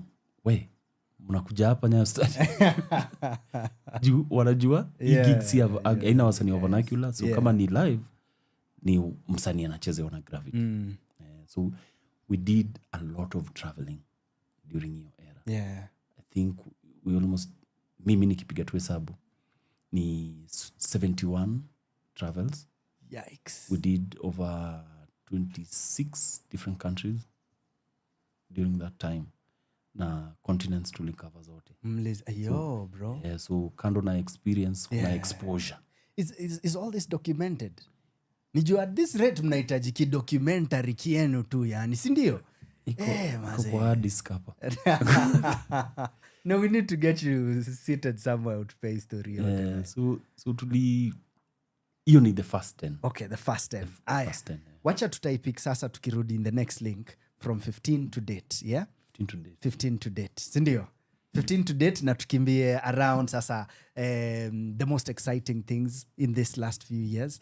And what 20 years means, na tumeona clearly si 20 years. Pia mtuambie kwa nini mmeamua kukata ikwe hivyo, because mngetuambia tumekuwa for a minute maze. Ladies and gentlemen, clearly it's a good one, a hot one in this. Is it a hot afternoon? Cloudy kiasi yake maze, lakini studio ni kumoto sana, because clearly we are with the OGs in the building. Ase wamefanya kazi maze, mboka wameitambua across the continents, across the world, and here we are celebrating them maze. Ladies and gentlemen, engage us. Gravitti Band, check them out on their socials. Wabook maze, gigs najua hata sasa ukiwatafuta watakwambia we tutafutane 2027. Unajua, I bet, si ndio? Calendar kuna venye. So we'll talk about all that and so much more, but ladies and gents, Gravitti is in the building. Let's go. From sunrise to sunset, all day and night. Our radio. What's your name? Here's a mama hewa, man. Extra. I look at me in a nice night. Nico, I look at me in a smile. I feel good, I feel nice. I feel good, I'm alright. I feel good, I'm alright. That's nice. Kitu gani kitanitenganisha? Wema wako umeni weka wima, love yako nayo imeni weka hinya, niko spirit filled, feeling like a winner. Jajami niko na jajami, siezi jamjami, reason I'm jamjamin. Sina ujanjami, niko na jajami, ameni jajami, reason I'm jamjamin. I feel good, I feel nice, I feel good, I'm alright. I feel good, I'm alright. That's nice. I look at me in a nice night. Nico, I look at me in a smile.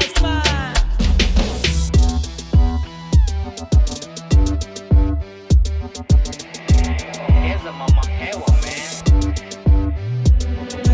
Hands in the air if you love in Jesus. Hands in the air if you believe in Jesus. Jump to the air, let's praise Jesus. Make some noise if you follow Jesus. Hands in the air if you love in Jesus. Hands in the air if you believe in Jesus. Jump to the air, let's praise Jesus. Make some noise if you follow Jesus. I look at me in a nice night.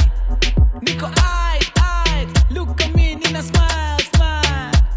I feel good, I feel nice, I feel good, I'm alright. I feel good, I'm alright. That's nice. Here's a mama hewa, man.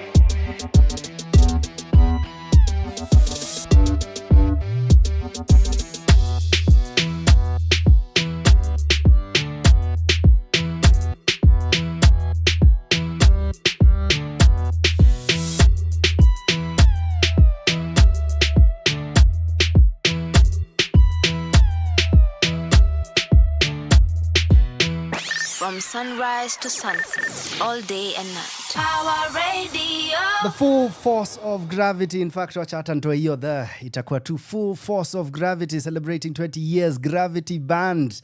Ladies and gentlemen, lazima toke pale Alchemist Westlands. 25th September, si mbali toka leo. In fact, we only got a week. Get your tickets already at gravittyband.hustlesasa.shop na Gravitti na double T, don't you forget. Pale kwa playlist utaona inaficha watu wengi sana maze. Ma OGs tupu bana. Hii list yenyewe nikiona any one of them na Gravitti peke yao washaua. Check this out We have Nazizi, we have Jua Kale, we have Punet. Iani, I guess Iani ndio hapo ndio young in kiasi, si ndio? Everyone else ni OG, si ndio? Waze. Aya, tukiendelea we have Big Pin, Mad Tracks, Anaipei Tande, Kolo, Waire, Kenzo, Mr. Lenny, Pilipili, Jimwat, Gidi Maje, Bensol. Actually, hata Bensol ni young in there. And definitely Daddy Owen akituambia system ni ile tu. Aliwahi change ya Kapungala, mi sijui. Ladies and gents, mimi pia sijui ama naweza ambia story ya mrio. Exclusive! Exclusive! Niwambie. Naweza show Sindio? Ladies and gentlemen, right here on center stage, maze, ini exclusive kendi. Wacha tupatie an exclusive. Right here, tukiwaongezea hiyo list ya watu wabaya sana. Each of them is a superstar by himself or herself. Exclusively, you got it here first, you had it here first on center stage. Another one is coming into the building for the full force of gravity. Tunawaambia ni lini, 25th of September. Tunaongeza nani? Hey! Avril baby, Avril, ladies and gentlemen. Avril ameongezeka kwa ile listi ya mabazu ambao watakuwa naimba pale. It's good to see the ladies are well represented. Sanaipei yako pale maze. Ase watatua. Hii mziki maze mnatupatia, especially on center stage. We always go back to throwbacks bana. So wacha niwaulize na bias ya hizo 10 years. Wacha tuanze na wewe ndio uchome kidogo kinda Who's your favorite person to play alongside out of all these guys? Uko na favorite? My favorite people to play alongside are Matthew and Jack of Gravitti band. Of course. We pale kila mtu ako na nani umekata kuchoma kila mtu good. Sanaipei anatuchallenge vocally, yeah. Wairi anatupatia energy, same na Red Sun anatupatia star, yeah. Yani anatupatia you, yani everybody. Bensola anatupatia lavidavi vibes, yeah. P-Unit wanatupatia energy and just niseme usherati. Everybody, every single person akona nani, and I'm so glad that we've been able to, maybe personally, because these are people I used to see on telly. Yeah. Alafu nikuje full circle, sasa ni watu wenye there are people I work with. Yeah. Uwa inaka kitu ndogo, yeah. You know? But every time I look back, I'm like, yo, what? Dreams can come true, maze. What? Yes. You're really good at what you do. I've seen you on stage. Nilienda ile ya kina Allison, ile ya Bob Marley. Maze, nakumbuka. Wapi? Hapa tu bla bla. Bla bla. Okay, Sindio? Tumefanya tatu. Kadhaa nilikamia bla bla. Mimi ni fan wa Allison Baya. So anywhere she is, me kwa huko niko ndani. I love Shamir and I remember nilikamkumchapia story niko we Okinda anaua bana. Fantastic maze. Hiyo stage ulidishi nikani yako. In fact ilikuwa yako. Acha tukupatie hiyo. That was such a fantastic performance. Sindio? Matthew, at what point does Okinda sasa anaingia anakimbia nayo? Ama ni yeye wa kutuambia? Najua sasa ukitushikanishia dots. Sasa yeye. Tukianza actually ndio tukuje tuamue tunakuja kwa hii Gravitti, mnajua? Yeah. Tulienda gig France. Okay. Na wamama fulani wa Somali wanaitwa Gargar. So tukiwa huko on the last show, tulikuwa napiga nao show ya 1 hour. So after kupiga show ya 1 hour, tulia sasa ndo tukuje tuchukuliwe tuende nini, unajua usiku ya mwisho nakuanga sasa mnaenda mnapiga ile sherehe ya mwisho. Watu wa kulewa leo jiue, kesho ni kesho hakuna job. Tumetulia, tunakuja tunaambiwa aya mnarudi second set saa ngapi? Tunaambia tuna second set. Yeah. So tukiuliza wamama wanasema hawezi rudi. Tukamwambia si hatuna second set tuzi. Omse akaropokwa. Akasema siwapatii balance kama mjarudi second set. Usisahau tulikuwa tushakuwa underpaid. Tukauliza ati kuna balance. Na sasa mko in a foreign country. Tuko France. Okay. Kuna balance. Tukasema ukitupatia hiyo balance in cash tutarudi second set. Omse akasema tuandikiane. Tukaandikiana that tukirudi another at least tukimpatia at least an hour of performance anatupatia hiyo do. Tukasign. Asa wamama hawezi rudi. Asa si tuko mimi, guitarist anaitwa Toby, Chao, alafu na Shidi. Ndawapiga story ya Shidi, but Okinda atawapiga story ya Shidi. Na Shidi. Tukakaa tukaamua. Hebu tuendeni tu si tupande tu kwa instruments, kila mtu akapewa microphone. Wimbo yote tushawaichezea, msanii wote tushaimchezea, hawa France hawajui si zetu. So mnakaa hivyo mnaanza na kupenda kama mama chunga usilewe. Retuaria, yani tulipigisha hawa tu sherehe. Mna time tu. Tulipigisha hawa tu sherehe mpaka sisi sasa ndo tunakuja tunaambiwa malizeni tu sasa. Kuja kurealize ni 1 hour 40 minutes tupiga. Good. Yeah. Toby anaanza kuimba huko, Shidi anaanza huko, Chao. Wale wa mama walikuwa wamechoka. Yeah. Tunaona kwa dance floor. Yeah. So sasa tulirudi sasa kwa mali tulikuwa tunalala. Ndio tukajiambia kumbe tunaweza survive Europe bila kubaka wasanii. Mbona tusirudi tuko independent? So kurudi sasa Chao alikuwa na studio. Tukapatana kwa studio. Tulirecord Afro Jazz. Tulirecord Afrofusion. Hakuna kitu watu kurecord. Alafu siku moja Jalirik alikuwa anafanya job na government, county government sijui ya wapi. Akapitia kuona studio ya chao. Kuja kuona studio, si drums zishasetiwa hapo, gitaa iko hapo. Akarecord song inaitwa Find a Way. Unajua yeye anakuanga na songs ready. Yeah. So tukarekodi hiyo Find a Way. So kesho yake tukienda kumix na chao. Tulikuwa na manager anaitwa Collins, another whole story by itself. So Collins akasema, manze nyi wase, hapa kuna kitu. Hapa kwa reggae kuna kitu. Yeah. Tufanyeni. Tukisikiza hiyo song, the more tunaisikiza, the more tunakuwa convinced. So tukianza tulikuwa shonge hata na wasanii, Waire to redo song yake reggae. That's what we do. Yeah. Kichezea lazima song yako moja igeuke ikuwe reggae. So P-Unit nani kila mmoja akatupatia permission ya kureduce. Mpaka wakatutumia vocals. Hata Sauti Sol tulifanya song ya Sauti Sol ilikuwa Nishike. Nishike. So tulifanya reggae version yao nini. So siku moja tukimalizia hiyo project, Collins akasema simuite tu ule msee wenyu wa mandevu akuje sasa hiyo Jalirik. So kuita Jalirik tukasikizana, akatuambia sasa tuelewaneni, tutafanya kila kitu lakini mimi mambo ya Christianity msiniforce nayo. So I hope atuendi tudecideni kama tunaenda gospel ama tunacheza secular.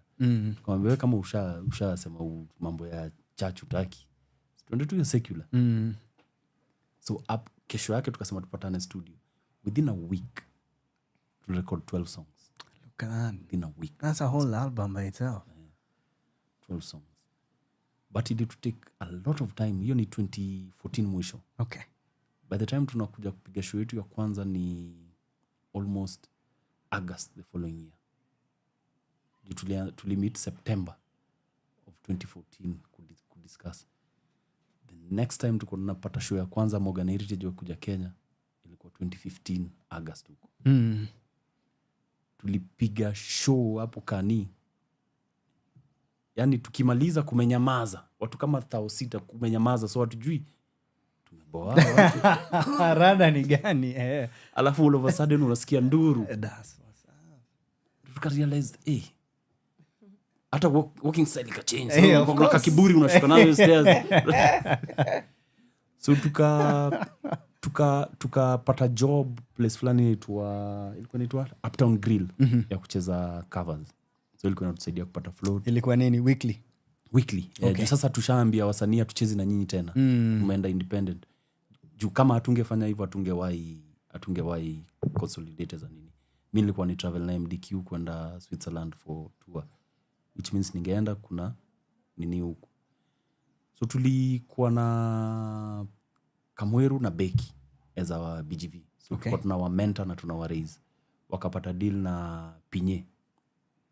So kupata deal na Pinye waka form band Beka. Yeah. So ikabidi tu release. But sasa tuko na singer mmoja, tumezoea kuimba na singers watatu BGV. So sasa publications zote zinatoka Jalirik and his band Gravitti. Uko rada ni gani? Jalirik and his tukasema hapana sasa. Hii kitu tunahitaji mtu mwingine pale mbele. Juu si makosa ya Jalirik. Watu wengi huangalia lead. Tunahitaji mtu mwingine pale mbele. So hiyo time, the same time Beka wanatoka, Shidi keyboard player wetu anaamua amekuwa kistruggle na alcohol, so hataki kucheza nje ya church. So anarudi kwa church permanent. Okay. So tukapigia Jack hakuwa anacheza reggae. But Jack unajua ni roho juu. Anapenda challenges. Tukapigia Jack tunamwambia kuja kuna gig go down, tunataka kupiga na wewe. Jack akaingia. So pia tuko na task ya kutafuta singer.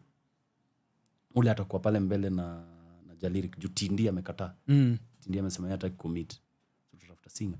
So siku moja nikiwa go down at center nilikuwa na run hiyo, nilikuwa nawasaidia kurun hiyo go down gig technical na nini. Nikiwa go down naona kwa rehearsal ya Dan. Naona singers wake wakitoka instrumentalist. Nani Aseda? Kasema nikaita Dan nikamwambia kuna singer wako mmoja tunatafuta singa kwa bandi yetu. Kuna singa wako mmoja naweza taka kumpochi. Dana akaniambia, "Hiyo ni sawa.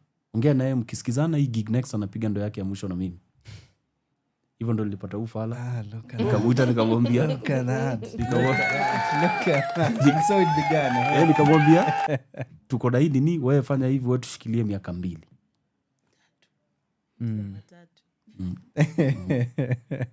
Ukiona iwak unaweza tutoka. Rudi ukue msanii kivyako, ujipange.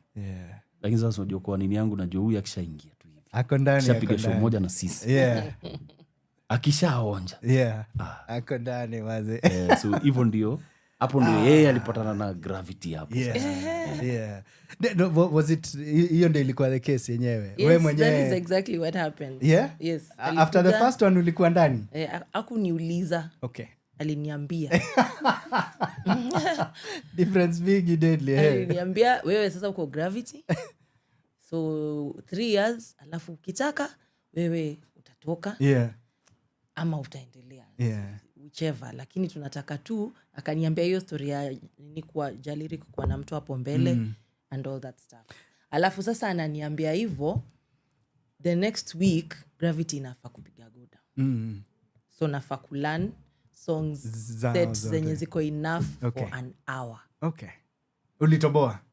Yes. Alitoboa? Hakuwa mbaya.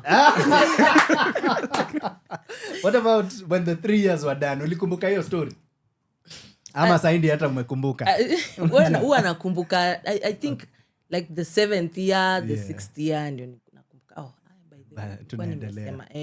Cause unajua nilikuwa naimbanga Neo Soul. Mimi my favorite artist ni kina Lauryn Hill. Like just soft. Sasa nilikuwa nashinda nikijiuliza. Sasa hii reggae. Hii reggae mimi nitaweza. Because iko very, I felt like iko very far away from what I'm used to. Najua. So alafu the other big thing ilikuwa patois. Mimi patois. To be honest and no shade to anyone, hata hapa Kenya, I feel like it is so forced. Na feel ni kama even the people who do it ina feel performative. To be very honest. I don't know. Hiyo ni mimi. Acha nichome. So uko na romba. Yeah man. Yes. So nilikuwa nasema, sasa mimi nitawezana na hizo vile wana surprisingly hata sahi watu nakaa na Matthew na somebody else alafu tuseme msanii kama Dwayne Stevenson, he's come twice. Mimi ndio nasikia kile anasema. I will not speak it but nasikia paka tuseme Mabiza na amesema nini alafu namwambia. But I will not speak it though. I just feel like look at that. No, I like that you've remained authentic and true to yourself. To myself, all yes, those indeed. years. Yes. That's what's most important. Now, what's the highlight? What's your highlight so far? Na hiyo time yote umejani na Gravitti, because technically like tukiona tu sura zenu tuko hizi ni Gravitti. Hata anyone new to this story yako hapana hii ni Gravitti tunajua mazee. What's your highlight so far?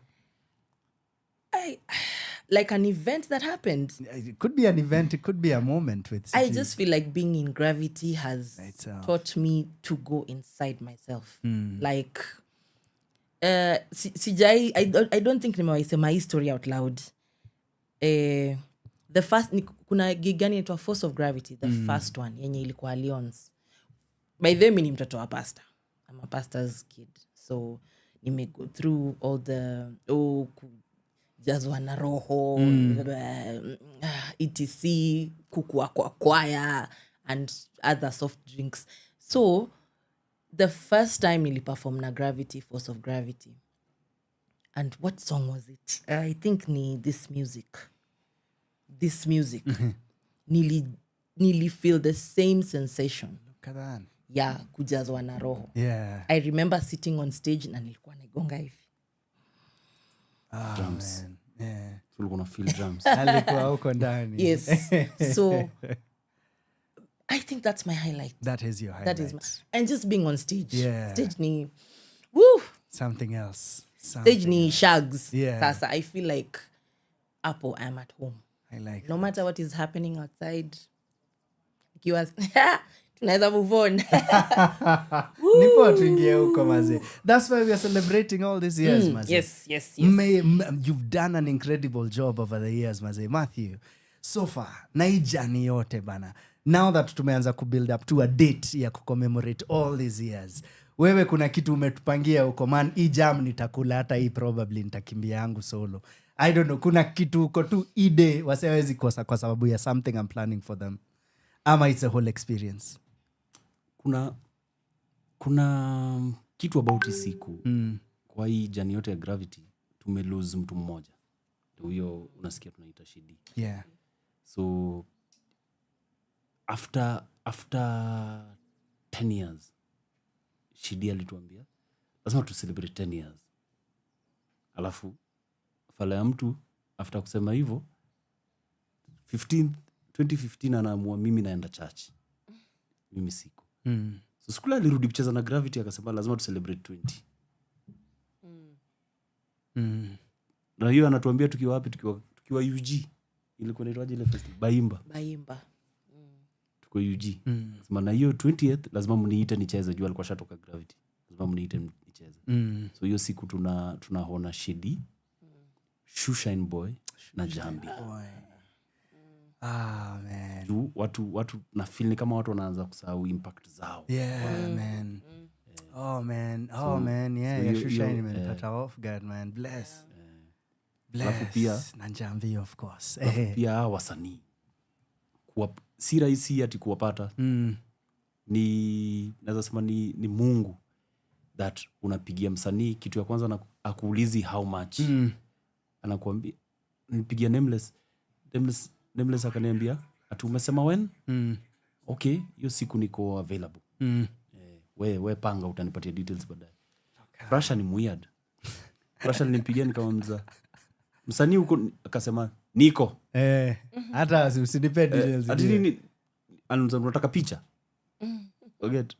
Tu kama Jimot aliniambia, bro, mimi nishaona watu wamekaa but mimi sijaona group zikikawia. Kaniambia tuweke. Tuko ndani. Alafu pia I think hawa ndio wataamua tuna release hiyo project alikuwa anasema into distance over time. Okay. Na release on that day. Then clearly it's not just like a live gig, but ile ni kwanza mnakula 1 hour reggae, kupigana wasanii, alafu mnakula 1 hour nyingine reggae. Hata tuja release list ya ma DJ. Bro, hiyo si man, ninaenda live to be drop exclusive. Man, that's what's up. Man, kwa hivyo wase wanaingia officially from what time? Kama mtu ko available from 2 ndani. Alchemist. Alchemist kuna food, kuna pombe, kuna kama jibambe. Gravitti. Kama jibambe mazee. Tunafanya sound check Wednesday, so watu tutakusumbua na ati sound check chill hapo. Bomb sweep. That's what's up, mazee. Ladies and gentlemen, the full force of Gravitti. Check this out. Wana celebrate 20 years. Na kama umesikiza story yetu fiti, unajua ni more than 20 years. Na hii list ya wase wako hapa njo. Si wote ni wabad. Starting na hata yule yuko kwa list. Avril, ndani ya nyumba. We have Nazizi, we have Sanaipei, Tande, Jua Kale, Punet, Iani, Kolo, Matrax, Big Pin, Waire, Kenzo, Mr. Lenny, Pilipili, Jim Watt, Gidi, Maji, Ben Soul, Daddy Owen, mazena umesikia wana commemorate artists wengine pia wameenda mbele yetu ambao tunapenda sana maze. Ladies and gentlemen, this is definitely the plan for you on the 25th maze. Alchemist wamesema kuna food, kuna madrinks, unaweza tokea pale as early as possible. Soundcheck itakuwa ilifanywa kitambo, kwa hivyo ukikam tu pale ujibambe kidogo ma DJ, kidogo reggae, kidogo kameshika. Before you know it, the next day shafika na umechoka. Ladies and gents, it's going to be a good time. It's going to be a good time bana. Na usikam tu juu ati wewe mse una like ati old school na asi wote ni watene, hapana. This guy is clearly a fresher every day. Ni katu alianza jana. Na vile tu umesikia, full force of Gravitti maze inagather journey from every year of their tenure so far. Ase wame last. Niambie kirende yote imebaki maze. Na cheki pale Matrax, si uchokozi. Na cheki Matrax niko, cancel kuliendaje bana. Na cheki sijui nani, niko ase waliendaje. Niambie kirende ambayo imebaki pamoja for all those years, more than 10. jua hiyo more than 15 hapana, jua hiyo more than 20. And definitely Gravitti are the guys to look up to. Asanteni sana Ukinda, asanteni sana Matthew, tunawa celebrate tena sana nyinyi wale wa band. Thank you so much maze. Thank you so much maze. Thank you very much maze. Aya, tunapata wapi kwa socials na tunaweza engage? Ukinda, tunakufuata wapi on the socials? Uko active IG na nini? Yes, yangu personal ama band Gravitti band across. Ya YouTube tu ndio inakuwa Gravitti Kenya. Gravitti Kenya. Yes. Good. Aya, yako alafu personal? yangu personal ni ms.okinda. Miss Okinda. Matthew ama aseme yake. Nilikuwa nimulike Matthew, tunakupata wapi on the socials?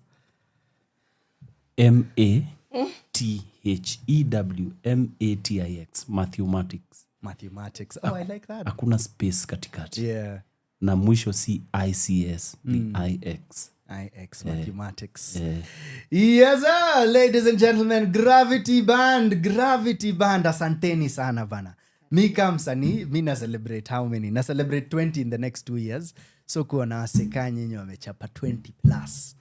Na waona sana wazee. So big up yourselves. Na tuendelee to another 25, si ndio? Indeed. Nayo mazee. Ladies and gentlemen, Power Radio baby, #center stage, #Kigondu is on.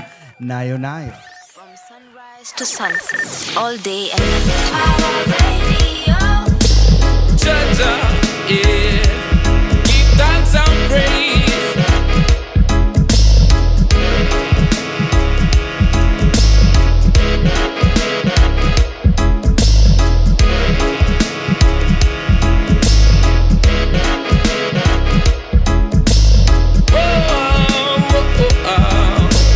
Conscious, positive, force of gravity. Music for your body and your soul. Force of gravity. Jaja, give thanks and praise, yeah. Force of gravity. Blessed are we are blessed to bless. Force of gravity.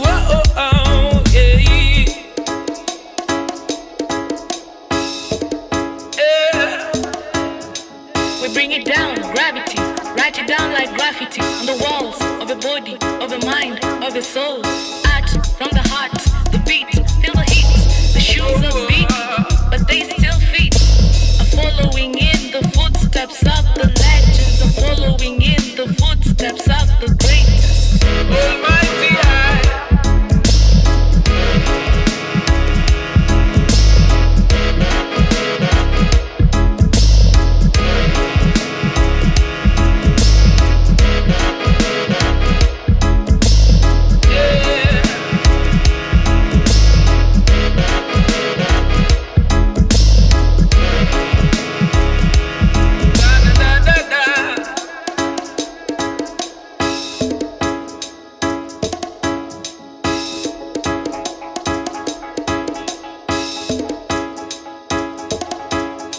Playing his part as a revolutionary, visionary, or missionary. See, history will never be in the dictionary, but in the minds of the revolutionary, we'll continue passing it on to the future generation. Conscious, positive, force of gravity. Music for your body and your soul. Force of gravity. Jaja, give thanks and praise, yeah.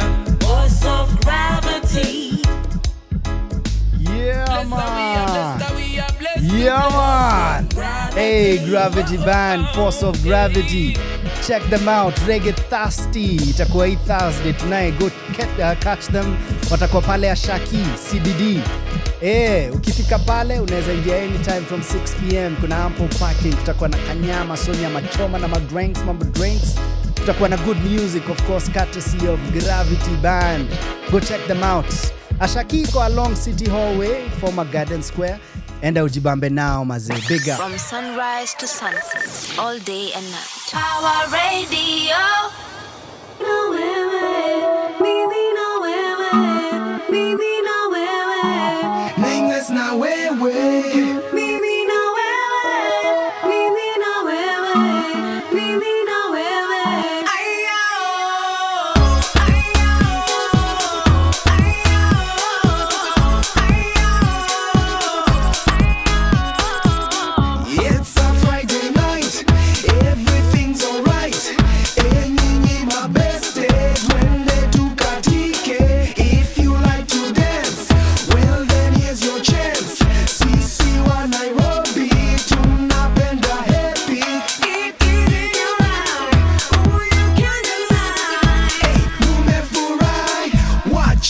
kujidai. Hey you over there, hey you look familiar. Situkatike mimi na wewe.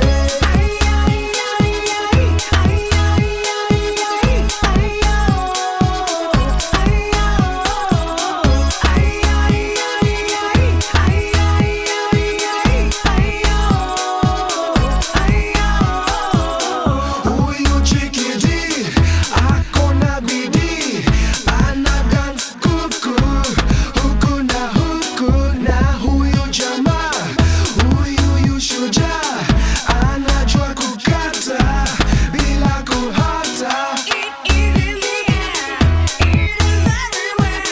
Bet you feel like removing your underwear, yeah. Ogopa DJ, wacha kudelay.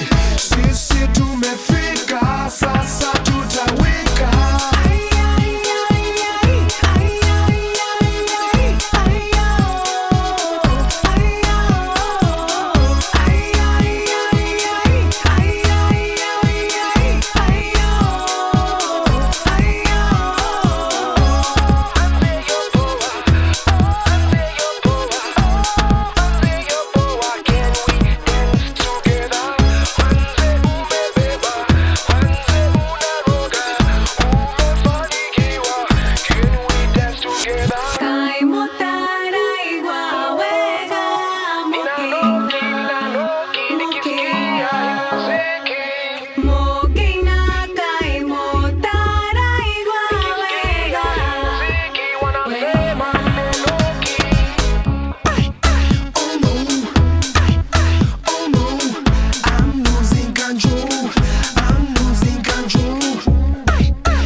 Wacha kujifanya muna hanya hanya.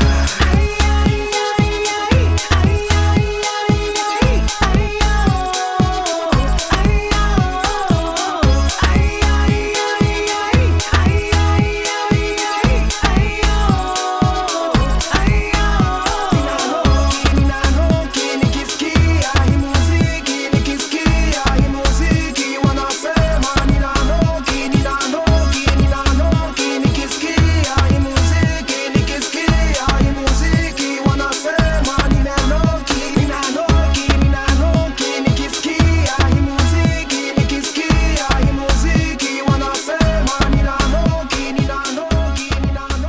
nikisikia hii muziki, nikisikia hii muziki wanasema.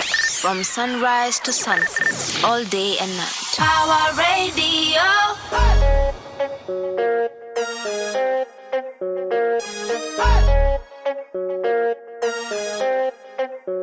And I'm waiting for my baby in my home.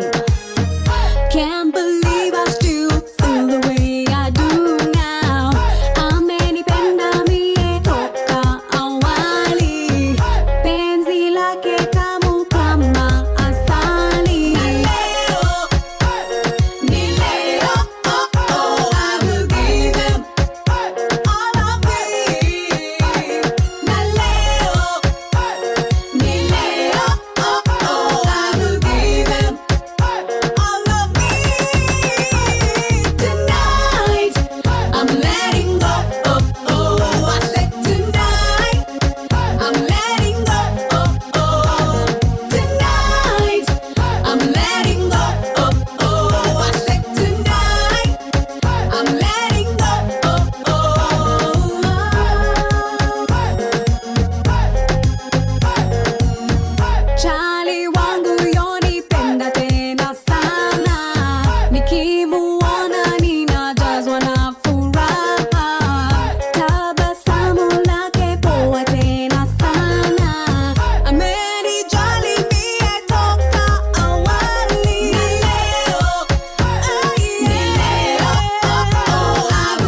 sunrise to sunset, all day and night. Power Radio. Ladies and gentlemen, welcome back. Well, guess what? We've had 2 great hours of 2 fantastic groupings of guests.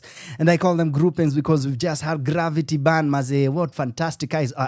What fantastic musicians. Unajua? Okinda, maze. God is good all the time. Ka hujafika mbali, unaweza. Maze, anaitwaje? Who's my other crush? Njerai, I'm sorry Njerai. Akipole. Hata ukiona macho za Ukinda utakubali. But I'm professional, so I had to keep it professional. And I did.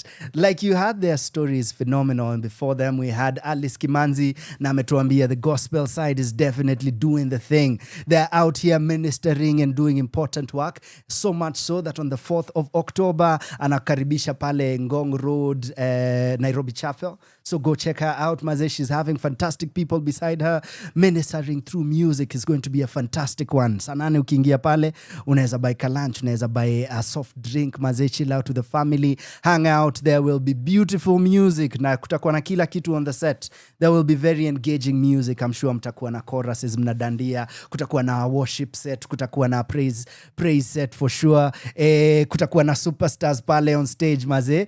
Tanzanian peoples well represented. Pia Gravitti band wametuambia the live scene is out here thriving, so much so that tonight wako na show pale Ashaki from 6 p.m. so drop down tao hapo tu karibu na nini City Hall, and out check out Gravitti. Wanakuambia on the 25th of September, ambayo is a week from now, they'll be doing their 20th year anniversary. Kama umesikia hiyo story yangu now, it's more than 20 years that they've been doing this, and they've been not only consistent but good at it. Tell me another group that is as phenomenal and as consistent as they are, and I will tell you they is lying. Ladies and gentlemen, we have a superstar in the building. You've seen him on TV screens. You've seen him everywhere, maze. Tumekuwa na kwa billboards. Maze, tumekuwa na kwa billboards. No, not yet, not maze. yet. Maze, Maybe maze. when I run for presidential election. When you do. Maybe. Tafadhali, by the way.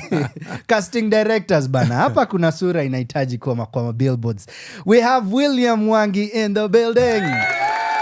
Yes, sir. You saved the best for the last time, VP, man. Welcome, sir. Thank you, Martin. Hey. It's a pleasure to be here. An honor, actually, to grace your podcast. Yeah. And I'm just happy to just see you doing your thing. Like, you sound like a proper, Yani. Wait, just I a am proper. What do you You mean, are, like? you are. I think it's just I haven't met this side of you. Oh, if people don't know, this guy is multi-hyphenate. Like, man. he does everything. So it's just a balancing act for you. The rest of us just exist in your universe.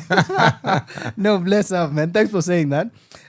So we do this live radio show every Thursday. Yeah, Nice. Again, remember, every Thursday from 1 to 4. Then the podcast is on you occasionally. So nafaa kukutafuta even for the podcast, maze. Yani, Sindio? even when I'm just like, Yani Martin is a live show, a podcast. Yeah. I'm just happy to Bless, be actually on the live thing. Yeah. Asante sana, maze. William Mwangi, ladies and gents.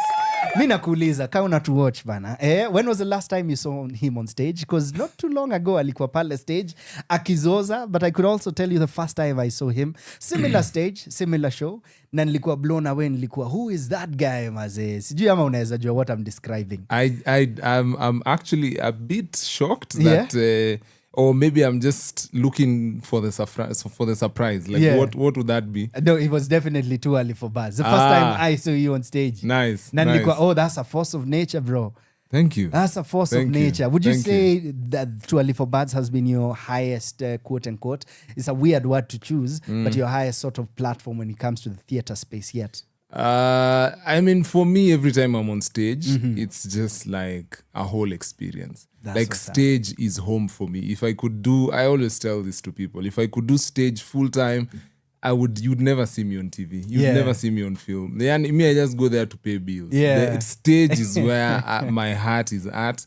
And so I think every time I'm on stage, it's special. And Too Early for Birds is definitely a special place. And it holds a special place for me, especially considering just what it meant to my career, but also what it just meant to my artistic life and to my growth as an actor. You know, once you've been on that stage, Yes, like, you know the pressure, the preparation, everything that just goes into it. you can't fake. You can't fake it, not man. even a second. Yeah. So I think for me, it holds as a special place in terms of my career. That's what's up. Yeah. Ningependa sana hata tu journey throughout like your journey so far. Yeah? So tukianza tu na basic, if I was to go on ChatGPT ama any other AI platform, hata tuseme basic Google. Yeah. Niandike your name, what do you think what will pop up? Unfortunately, I don't think my SOE is as good as Martin Kigondu. You know, you have one of those names, like yani your parents were like, huyu naona atakuwa on stage. Let me just give in a unique, you know, just the combination of Martin and Kigondu. Yes, sir. Mine is William. You Google William and I promise you, madaktari wata show up. So I don't even know what to take in terms of the search results. Like but as specific as it could be to you, what will come up? I think, you know, probably stage, definitely too early for birds. Yeah. I mean, their marketing is just on another level. This is so true. you'll definitely be there. But I've done a few more projects. There's Sense8, Netflix Sense8. Yes, There's Crime and Justice.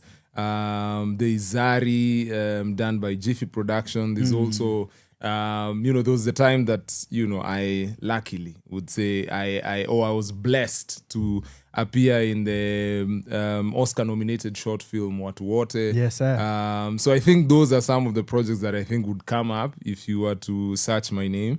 I think pretty impressive, bro. Thank you. Pretty impressive, Thank Mazet. you. Pretty Thank you. impressive. So much so hadi imefanya nifikirie juu ya kitu. Niko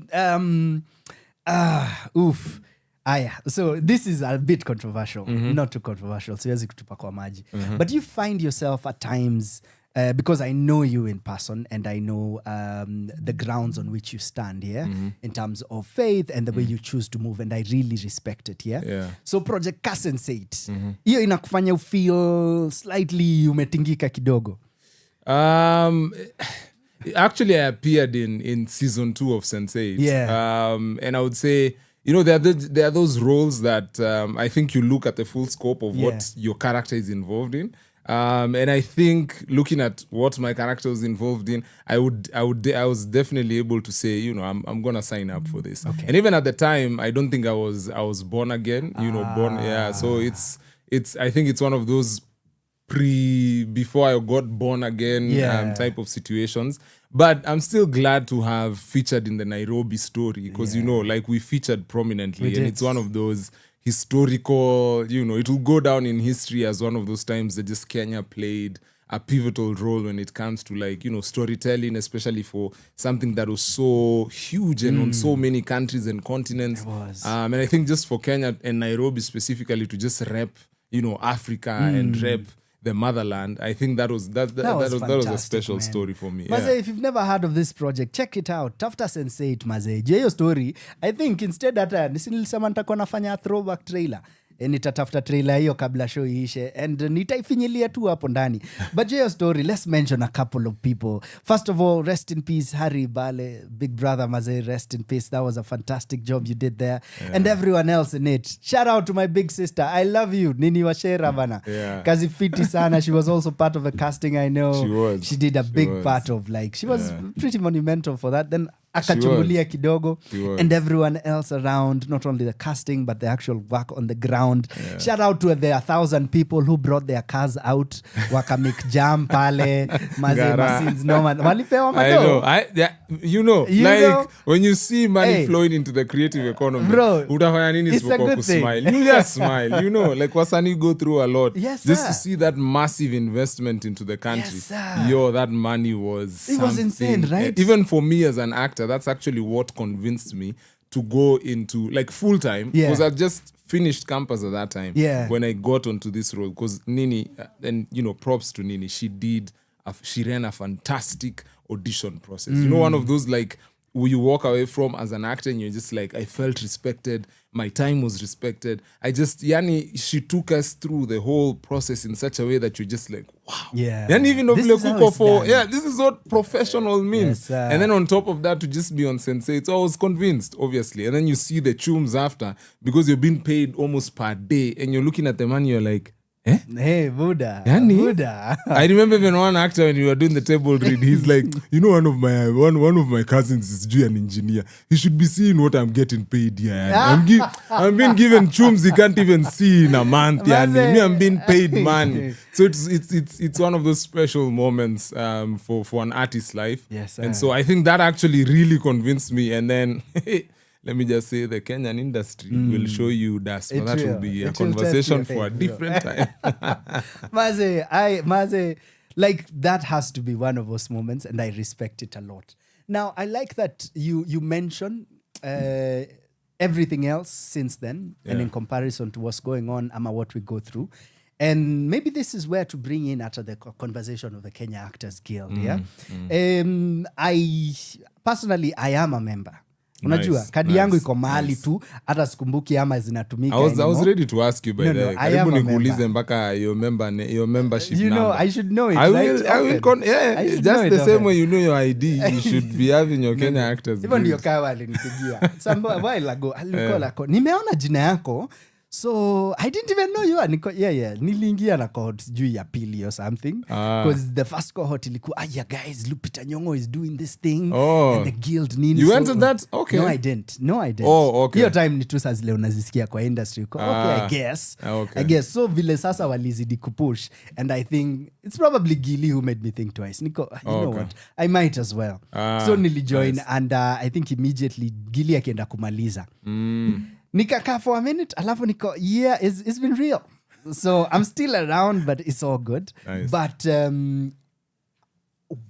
what is the space of the Kenya Actors Guild in, without even thinking of the producers and what the government can do, but in making it a better experience for the kawaida actor to experience such sets as you did. Unajua, like tutafanya Sense8 alafu tuende, hizi ingine zote ni madhogodhanio before another Sense8. So what part does something like a guild do to maybe increasing the surface area for chances like those to kuongezeka? That's actually a really fantastic question. And I think that's what led me to even joining the Kenya Actors Guild. Is I think I realized quickly enough that being part of the industry and wanting to see professional standards maintained across sets, you know, it's difficult to, you can say, just like you said, you can have an awesome experience on this set and then the next set is just a deplorable, you're just like, what? And so I think it became clear for me that to really be able to see in terms of just the standards being maintained everywhere, so that at least you're able to say, I can rely on, you know, doing this job and being treated like a professional. And so I think that really pushed me to want to be part of the Kenya Actors Guild, just even as a member, not even part of the leadership, just to see what are we doing collectively and together to be able to really push for better standards, to be able to just push for better rates, better payments, better structures around our industry. So I think that's a good question, because then it brings it back. The ownership is back to me and you. Yes, you know, in terms of what work are we doing? Because at an individual level, it's very difficult for you to go and push for certain things to happen. You know, they're just going to be like, you know, Mato is being a difficult guy, anajiona superstar. Sasa, you know, he's on Power Radio. Sasa he thinks, no, let's scan him. You know, but the truth is that if both you and I hold up this line and we say, you know, if they don't work with Martin because he's pushing for this standard, then I will not also be on that set. And so I think for us now, especially the new leadership that is in place at the moment, and being like the legal lead for the Kenya Actors Guild, I think we're just taking our guild back to where it's supposed to be. Because for so many years we've seen the work that the guild was trying to do frustrated by outside parties, you know, outside players, people who really don't want to see the growth of our industry, and people who don't understand the importance of making sure that even on the granular level, we have actors being treated well, actors being, you know, taken care of in the way that they're supposed to, and how that reflects in the quality of work. You know, this and I know. As actors, we are so dependent on, you know, just what is the vibe of this set. You know, how am I feeling treated? Because at the end of the day, your mental, your body, your spiritual, your physical, your emotional are all contributing towards you playing this role. So, so if something throws you off, it's going to be a lot of work for you to just be like, okay, let me just go back to, you can't act when you're hungry. It's one of those things. Your body is the vessel that is being used to portray this character, and it's gonna be hard if you're gonna say, I had my breakfast at 12 and then the next meal will be like at 9 and you're just being overworked. You're not being given the breaks that are supposed to be given. And so I think because we are in that precarious position where you can't really say that labor benefits reflect in our industry because we are contracted. So we are day players. You're going to come on set probably for a few months. Get out gig. Yeah. Or you come, you get out, you're guest star for an episode. So, it's hard to be able to regulate such an industry. But I think, especially for the current leadership that is in place, we want to see the guild move from just being under the Societies Act to now being a fully recognized union by the government, by stakeholders, by different players in the industry, and then now pushing for conversations about what is the basic minimum, agreements that we can have with different stakeholders so that we say we have a maintenance of the same standards everywhere. If Martin is on that set, he goes to this set. It doesn't matter if it's an international production or a local production. We say the basic minimum is this. Let's grow it from there, so that if you have more chums, you pay them better. Yeah, even better than us. We've said in the red card. And if you have better money, give them the meals that it's mulima ya chakula, or whatever it is that you'd love to give them, to give actors. But let's say you can't go below this. Yeah. This is the standard. I like that. I really like that, Maze. Ladies and gentlemen, that's clearly a good moment to, unajua, tupunge hewa kidogo, let's do a jam or two, then come back. But clearly, the conversation out here is how to make it better for the professional experience for an actor, no matter what level of professionalism they are on. And that's clearly what the Actors Guild is endeavoring to do. If this is unfamiliar to you, we'll also get to know who are the leaders of it, what it's really about, and maybe pia ataweka actor out there, ama someone who's an actor. Maybe that's the challenge to pose to them.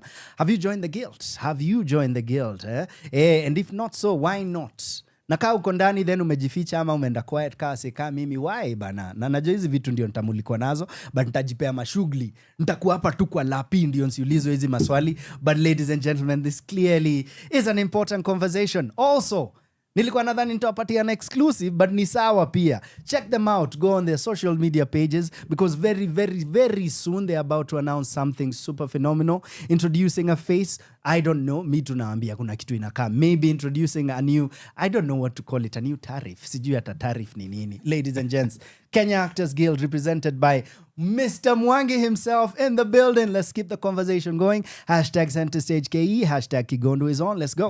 From sunrise to sunset, all day and night. Our radio.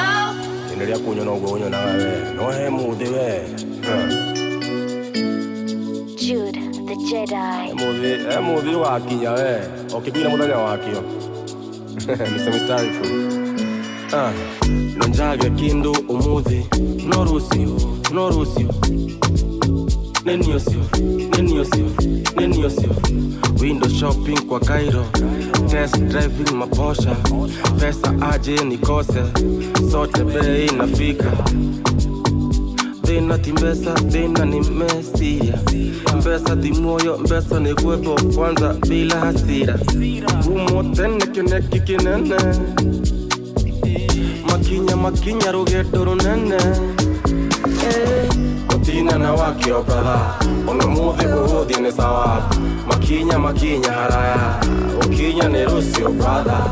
Otina na wakio brother. Onamuthi buhudi ni sawa. Makinya haraya. Okinya ni Rusio brother.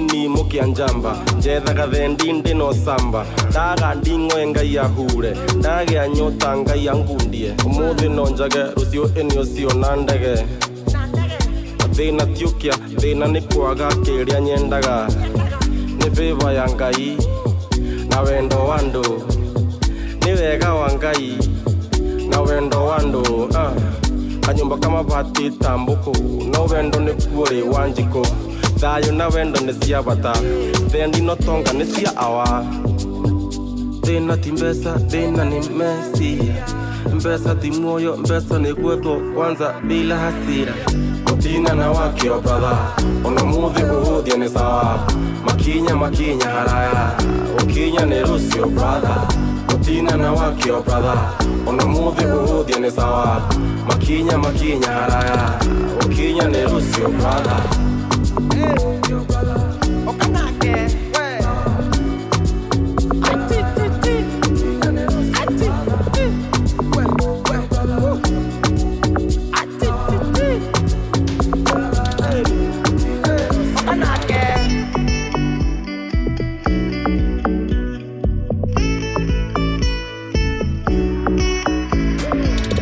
Nonjage kindu umuthi no rusio neniosio window shopping kwa Cairo test driving maposha pesa aje nikose sote bei nafika From sunrise to sunset, all day and night. Power Radio. Fruta. Big up tunazi waja tunazi fruta. Ata polarity cross alipatana na G. Kwa kosa kishandanga wadhi. Alidot ata mada wanabi. Goda ali change course neno alisambaza nani na yendo boss. Ona hii moss on a beat. So to go lost I'm on my knees. Goda ali change course sold out I'm totally.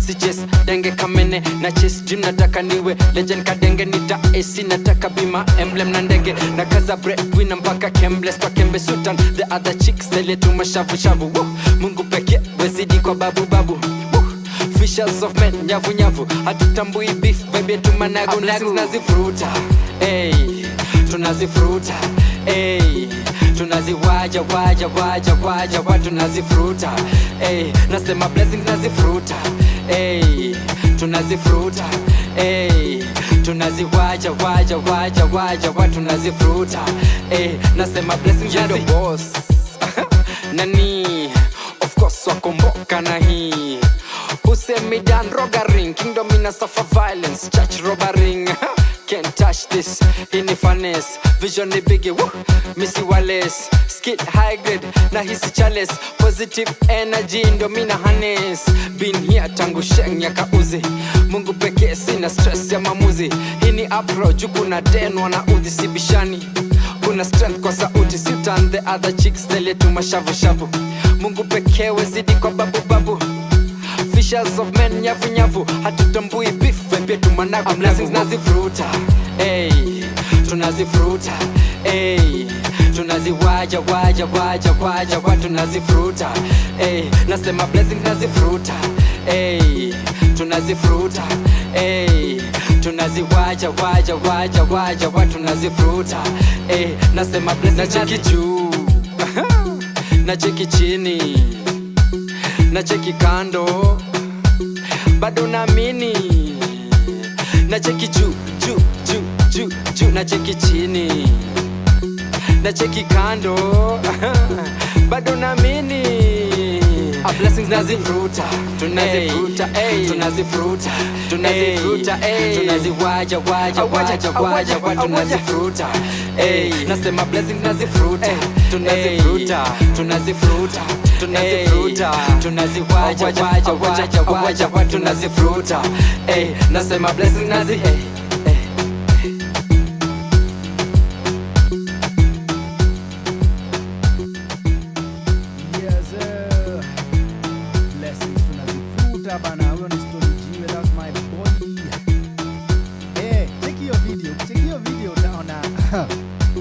utaona Esther Kazungu akidance the whole video by herself, and this is back in the day. Utakuwa huyo ni mama so and so, huyo ni Mrs. so and so. Yes. That is wild, bana. Shout out Esther Kazungu. We should have you on the show at some point, you know. Let's make it happen, ladies and gentlemen. Speaking of making it happen, Full Force of Gravity is going down. Na ina go down on the 25th of September. Itakuwa pale Alchemist. Wamesema hata ukitaka kuingia saa 8, come through maze, the place is open. But anyway, show inashika vifiti toka 6 kuendelea. Buy your tickets. gravityband.hustlesasa.shop. 1,500 advance, 2,500 at the gate. Na wale wase watakuwa pale maze, these guys are killing it. The OGs themselves, led by Nazizi. Exclusively leo on the show wame-announce. Pia Avril atakuwa na join. But pia tutakuwa na Jua Kali, Punit, Iyani, Big Pin, Madrax, Anaipei Tande, Kolo, Waire, Kenzo, Mr. Lenny, Pilipili, Jimwad, Gidi Gidi, Maji Maji, Benso, Daddy Owen, Mr. Kapungala himself, maze. Okinda na Matthew wametuambia vile kata happen pale maze, wamepia tuambia history yao. You clearly know these guys have been doing it for more than 10 years, more than 20 years. And here they are celebrating it all on this very evening on the 25th of September 2025. Speaking of live gigs, usisahau on the 4th of October, this is a weekend after that, the 4th of October tunaenda pale kusafisha rada mbele ya God maze na Alice Kimanzi mwenyewe. Alice Kimanzi will have a show na itakuwa Ngong Road, Nairobi Chapel Ngong Road. Toka saa 8 unaweza enda pale ujichekie all these beautiful musicians doing their work, not only ministering but also a good time is assured maze. So they're saying ukifika pale by 2 o'clock you'll get drinks, kutakuwa na snacks zinauzwa, kutakuwa na masoda, kutakuwa na chakula. Enda ujipatie pale some food. Ametuambia tuchipo chipo, anything you need itakuwa pale. Peleka watu hii, anyone below 12 pia anaingia for free. So go worship with them. Kutakuwa na a lot of praising as well. Na hiyo yote itakuwa live recording once again. Imani live recording going down at the Nairobi Chapel Ngong Road. Get your tickets on mymook.com. Na kama uwezi enda pale mymook, enda to Alice Kimanzi's socials. Unaweza muona anywhere maze. She's always quite available for you pale juu. Maybe hata ku-engage directly, but on her socials pale kwa bio utaenda uone how to get the tickets. 1,000 for the advanced ticket buyers na gate ni 1,500. Nani mwingine atakuwa pale? Well, guess what? Nairobi Chapel Ngong Road, Imani live recording. Pia itakuwa na the one and only, my good friend, the beautiful, phenomenal Nyasha. Pia kutakuwa na Victor Maestro na pia the Tanzania Stand Up Paul Clement pia atakuwa pale on the 4th of October, once again starting from 2 p.m. Nyasha Ngoloma, ambayo pia tuna collaborate na Nyasha on something. So go out, check out on my socials. You'll see the gospel industry is out here giving you live experiences, and not only average maze. Sitasema they are slightly better than average. Hapana, nitasema they are fantastic. Yeah, Tanzania wametuongoza maze. Tanzanians are killing it maze when it comes to live shows and live recording, not only in the secular way but pia pale kwa gospel industry. The Tanzanians are doing a phenomenal job. So asante sana Paul Clement for holding our hands. Again, Nyasha is doing her thing on the nikirudi after break nitawambia na nitapatia all the details. Speaking of me after the break, don't forget tonight tunafungua the exhibition Memories and Generations, starring a lot of super dope artists including Antonio So, including Guatilo, including Martin Kigondu, and all these different visual artists. Collaborations in a happen. Check us out. Gates are open at 5 p.m. tonight. So as soon as nimemaliza hapa nakimbia kule. Tutakuwa pale Hazina Towers mezzanine floor, second mezzanine 2. Enda pale na itakuwa open for the next 1 month. Go interact with some fantastic, powerful pieces. We had those guys on radio last week, so it's about time for you to return the favor and go nani absolutely free. Ukisikia kubai kitu, maybe utajibamba kitu, maybe wengine wataandika price tag, enda uliza Martin Kigondu ni gani. I hope hiyo ndio utapenda the most. Ama vipi? Ladies and gentlemen, mimi si msanii wa huko kwingine pekee. Ko yangu ni acting, and that is why it is an honor for me to have the Kenya Actors Guild represented in the studio. Again, Mr. William Mwangi. Yes. Karibu sana. Shukran. Mazee, isikue mara ya mwisho kuhava hapa on Power Radio mazee. I hope so. Tafadhali mazee. I hope I'll be back. Come, uze gigs zote bana. Na tukija tufanye big announcement. Sindio? Tafadhali. Hawezi wa tease tu. Mazee, hiyo story enda kwa socials za Kenya Actors Guild. A big announcement is on the way. Yes.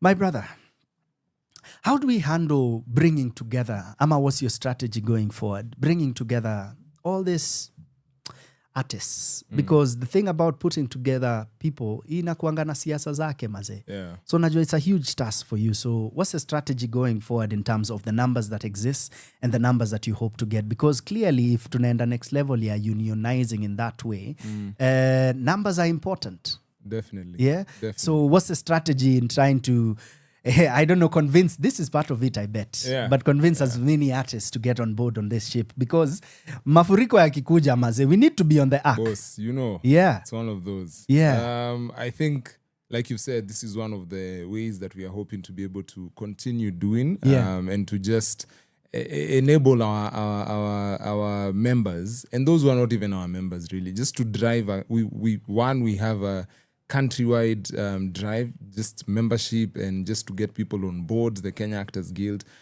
because you know it's not the Nairobi Actors Guild, it's not this is true, you know.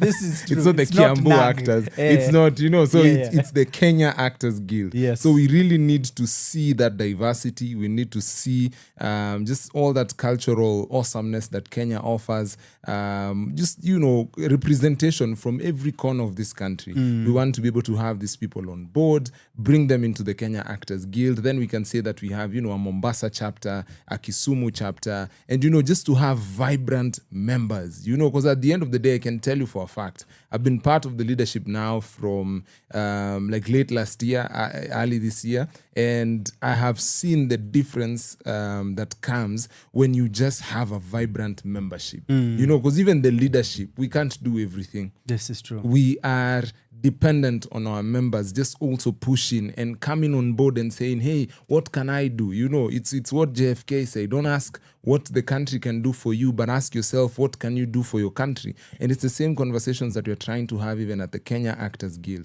because there are just so many levels to this conversation, and you know, just growing that sensitization so that actors and not only actors, but we are seeing this across the creative economy. Just people who are in the creative economy can be able to come together and appreciate the beauty of unionizing, the beauty of working and just having one voice. You know, even matatu drivers, even matatu owners association, you know, there's the bike association, owners association. So there's need to be able to come together and say what our interest and how can we go about protecting our interest. Because I can tell you for a fact, even just early this week, we received money from the CMOs in terms of the royalties that have been collected in what they're saying now is the past year or the past few months. And you know, you feel the pain when you know what that number can be and what that can do to our economy. Because Martin, you know, for most of us, most of the time, we usually get the one-off payments. You know, it's not structured like the way that an 8 to 5 guy or someone who is in a more mainstream career would say that they're having. You know, so for us, it's looking at what has already been protected even in the Constitution, which is basic intellectual property. IP, we are sure. all exactly. So we are all in the business of intellectual property. I get that I am an actor, but at the end of the day that I recognize that I wake up as a business person to go and be involved in the creation of intellectual property that is already protected by our constitution, numerous international treaties that say that I am the owner of this and this and this and this are my rights and you can't take them away.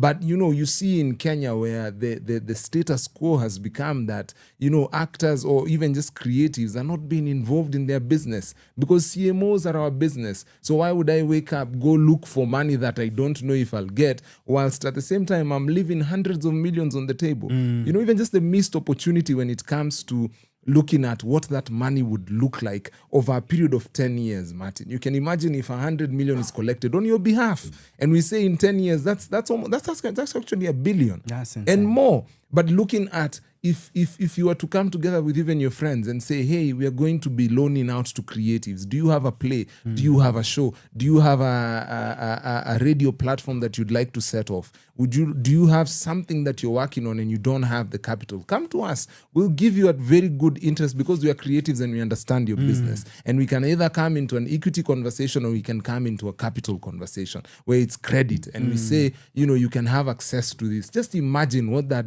would do. It would redouble our efforts in everything that we are doing. You're a theater producer yourself, and I've told you this numerous times. I appreciate just the fact that you're able to push relentlessly despite some of the issues that we keep facing time and time again. And it's a lot of money, Martin, you'll agree.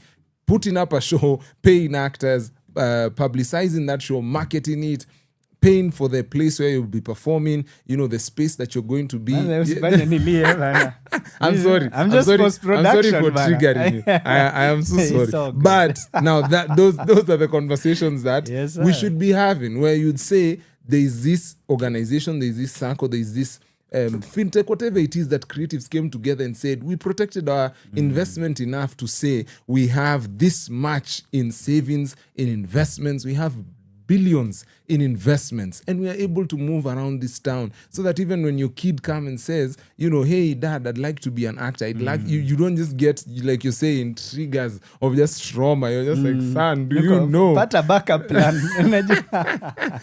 So it's one of those. Yes, so I think for the Kenya Actors Guild, we are just trying to be able to jumpstart this conversation and take creatives and especially actors back to the place where we were supposed to be, because our industry, our work is facing just a lot of headwinds, and we are facing a lot of disruption. The landscape is changing on a daily basis. AI, clone voice, clone, everything. It's just, so it's about time that actors came on board the Kenya Actors Guild and helped us to be able to build a world where we can be able to also thrive, not just survive. Yes, sir. And as an actor, my question to you is, are you part of the Kenya Actors Guild? Super good question. Super important question, Maze. And I like the way you've worked it out, because in so doing, you have even answered questions such as, what are the benefits of? Unajua? Then again, whether ni immediate, ama ni slightly soon after joining, whatever the case, Maze, there is clearly benefit to coming together. Unajua?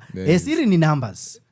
It is what it is. Siri ni numbers. And there is no employer, there is no one in this lifetime that will ever give you anything for free, Martin. Yeah. When you see doctors on the street, when you see teachers on the streets, when you see, it's just that our MP's salary are never touched. Well, but if those it guys was, will never. that's why they are paid what they are paid, because Babu would be something. Out but there in the streets, man. So it's high time that we recognize the importance of organizing and coming together. Like you said, Siri ni numbers. Siri ni numbers. Ladies and gentlemen, the Kenya Actors Guild is clearly very well represented, Maze. So one last question. Number one, of course, I'd ask around the leadership and all, but people could Google and find out who's Sindio. Tunajua Peter Kawa and Wakio and the whole team. So guys can check them out. In fact, see there's a website. So the website is actually under construction. It's under construction. So a few things were being shifted here and there, but our website is under construction. Good, but the socials in existence. Yes. This information is all public. If you'd like, just our leadership, like you said, Peter Kawa, our chairman. We have Wakio Mzenge, who's our secretary. We have Martin Gidenji, who's our treasurer. And we have, Riziki Ambrose. We have Kevin. We have Lydia Gitachu. We have there's you, McKenna. So I it's didn't even myself. know McKenna is part of the leadership. No, the mom now, not the daughter, not the other one. But we have all these people as part of our leadership at the moment. And even we've just brought on board Melissa Kiplagat as well. Esther Kahuha, Esther Kahuha. So that was the name that was keeping. That's a good thing to have when you confuse mother and daughter. The family is getting paid. It's a family business, I tell you. And they are both fantastic actors. They are both fantastic. Last question. How do I join the Kenya Actors Guild? So if you'd like to be part of the Kenya Actors Guild, so we have, one of the easiest ways is we have a channel on WhatsApp. You can search for our channel on WhatsApp, and you can be able to get information on how to join the Kenya Actors Guild. It's a pretty simple process. There's just a link. You click on it. You give us your information so that we can get to know you before we even onboard you to the Kenya Actors Guild. We just need to know, are you a professional actor? We don't want to bring you on board and Martin comes to a meeting and say, and who is this? Uni nani? Exactly. So we just want to be able to have actual professional actors who have credits. So whether that's on, we atubagui, we tulete tu credits tuambie ndio hii credit hapa I did this and this, you know, and this is my experience as an actor, and just the type of work that you've done. Also, do you have a headshot? And that's just, you know, basic. You know, requirements for an actor. Before hata tufikia vitu kama show release hata tutakuuliza bado. Sisi tunataka tu kuja utuonyeshe interest, show us your experience, show us that you just have, you know, just the basic things that keep you working as an actor. And the rest of that conversation is upon us now. So once we approve, it's just 1,000 bob to be part of the Kenya. Imagine to be to be given an ID with a whole number and everything attached to it. So it's a pretty simple process. It is a pretty simple process, Maze. So join. If you're not part of the Kenya Actors Guild, do it already. And if you're not an actor, but maybe you're corporate, you're in corporate, and you're seeing potential ways in collaborating, having conversations with the Kenya Actors Guild, hit them up. Website coming up. Socials are super active.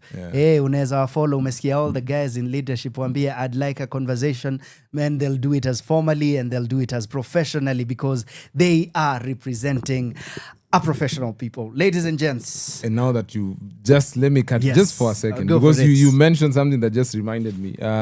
So if you'd like to partner with the Kenya Actors Guild in whatever capacity, one of the things is in about a month or so, I'll be on my way to the UK, to Birmingham, to represent the Kenya Actors Guild. As part of it will be the federation, the international federation for the Federation for International Actors. So that's just the umbrella body for guilds, unions across the world, and they'll be having their 23rd Congress in Birmingham, and Kenya Actors Guild will be represented. I'm already halfway there, bro. Air ticket paid. So as you just come sponsor someone like me, you know, to just say, unaenda Birmingham, unataka kudishi. You just food for day to day. You know, just come sponsor us and be part of this partnership to just actually get the Kenya Actors Guild voice heard on a global level. We'll be having Nigerian, South African, there'll be representation from everywhere. Tafadhali maze. Ministry bana. Ministry mko wapi? Mjiongee. Safaricom inakuaje bana. We'll call all these people. You know, Kenya Airways bana. Tikiti tu ni kitu ya kunyima mtu. Tikiti hata ishalipwa. Imagine. Also you're just asking for just everything else. Hizo vitu zingine ndogo ndogo. Hizi kubwa zishalipwa. Tafadhali bana. Ladies and gentlemen, we told you how to support if you're not an actor and how to join if you are. Asanteni sana for joining us for this show. Today we had William Mwangi. So ladies and gentlemen, for one last time, our man representing us across the pond, let's go. William Mwangi, thank you so much for coming through. Good, kabla nifunge hii link, wacha niwakumbushe, nimetumia membership number yangu, KAG 16/0. Sitaambia yengine. Tuendelee, sindio? Tafadhali, itakuwa. Hata headshot yangu natembea nayo, refreshed. Let's go, a bit of music, then come and do a link kuwakumbusha everything going down, including Kagia, starring your boy, including the thing that is opening tonight. For those who are not so sure what it is, I'll tell you more on that. And a few other gigs, plug. Asanteni sana. See you in 2 songs. Let's go. From sunrise to sunset, all day and night. Power Radio.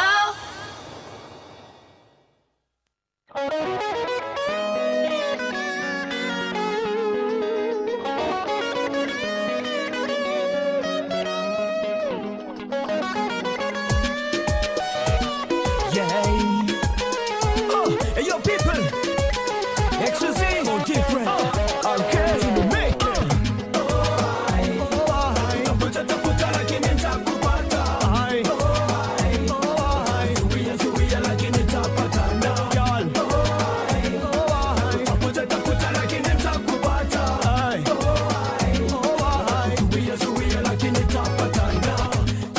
Your face make me wanna go. Your sexy figure, babe, make me wanna go. Your pretty little eyes make me wanna go.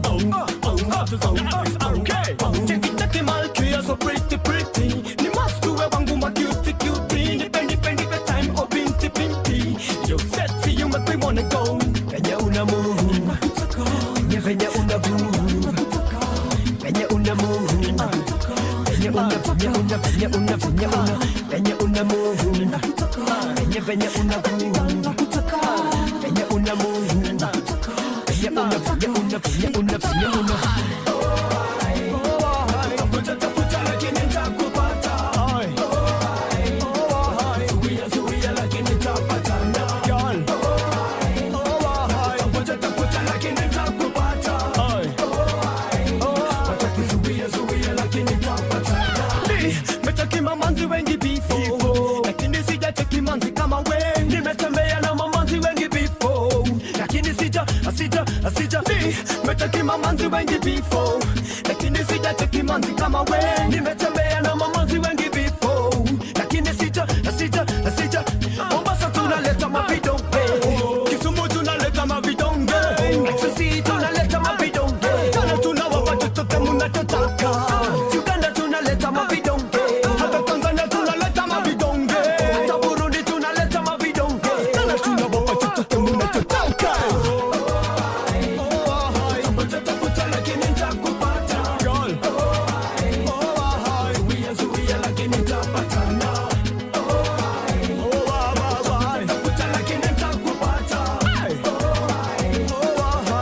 zuia lakini nitapatana polisi chini bonekage kaije polisi chini bonekage kaije polisi chini bonekage kaije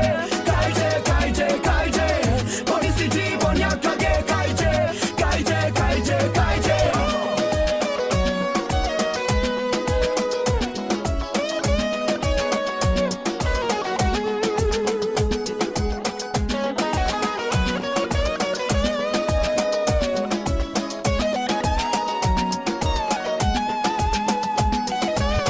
venye una move venye una groove venye una move venye una move venye una move venye una groove venye una move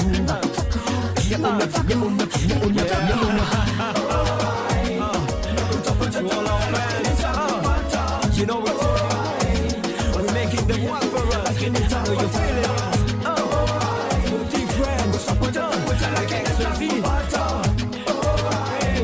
I know you feeling it tafuta lakini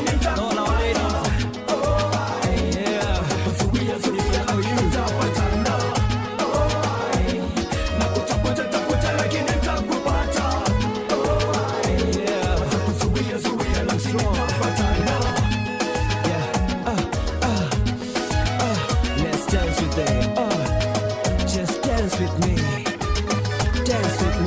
if you wanna dance salsa dance with me if you wanna dance it nicely just dance with me.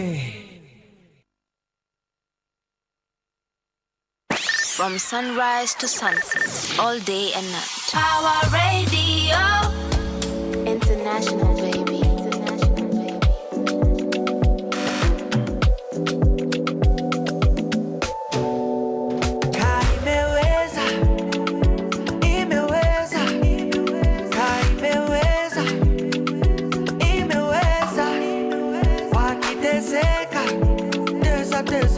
Tesa mama, wasikutishe, wanyamazishe.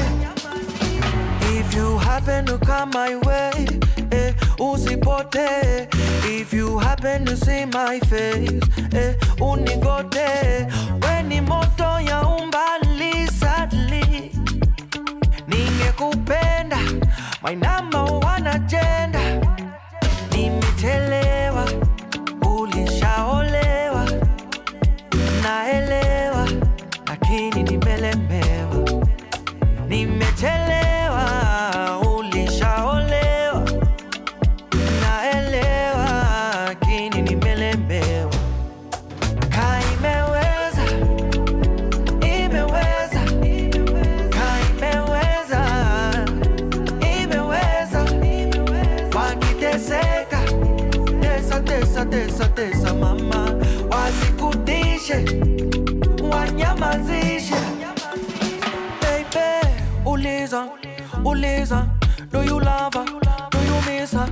Uliza, Mona Lisa, oh I miss her. I could take a pill in Ibiza. I could take a pill if it please her. Oh Lisa, do you love her? Do you miss her? You cannot run, no, you can't even hide. You feeling something, and I know you like it. You cannot run, you can't even hide it. You feeling something, and I know you know.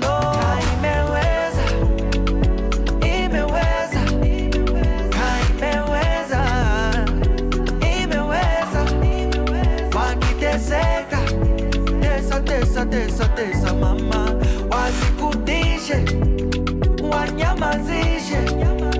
Kaimeweza, imeweza, kaimeweza, imeweza. Wakiteseka, tesa mama, wasikudishe, wanyamazishe. Taxi on the beat.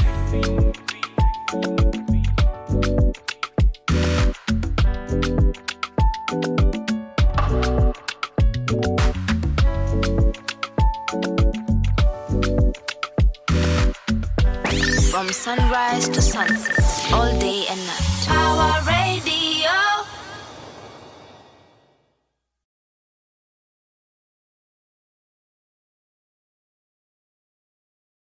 From sunrise to sunset, all day and night. Our radio. If you know what it means to be reborn, a sensate. A what? You saw her. But that's just the beginning. I can feel you. You're not really here, are you? You are no longer just you. You will start to feel strange things. Anger and joy and pain. Pleasure without any reason. From sunrise to sunset, all day and night. Our radio. Kwa tunaonjesha tu as unasikia, that's the trailer of Sense8, but I gotta go because I love you but I gotta leave you. But this time I'm saying goodbye for at least a couple of weeks. Nitarudi center stage at the end of October. Kama unataka kuncheki kuja to the stages, utacheki pale Kenya National Theatre as I'm playing with a list of beautiful human beings alongside myself. Na show yenyewe inaitwa Kagia itakuwa inaonesha at the National Theatre, the main auditorium. When do you get to watch it?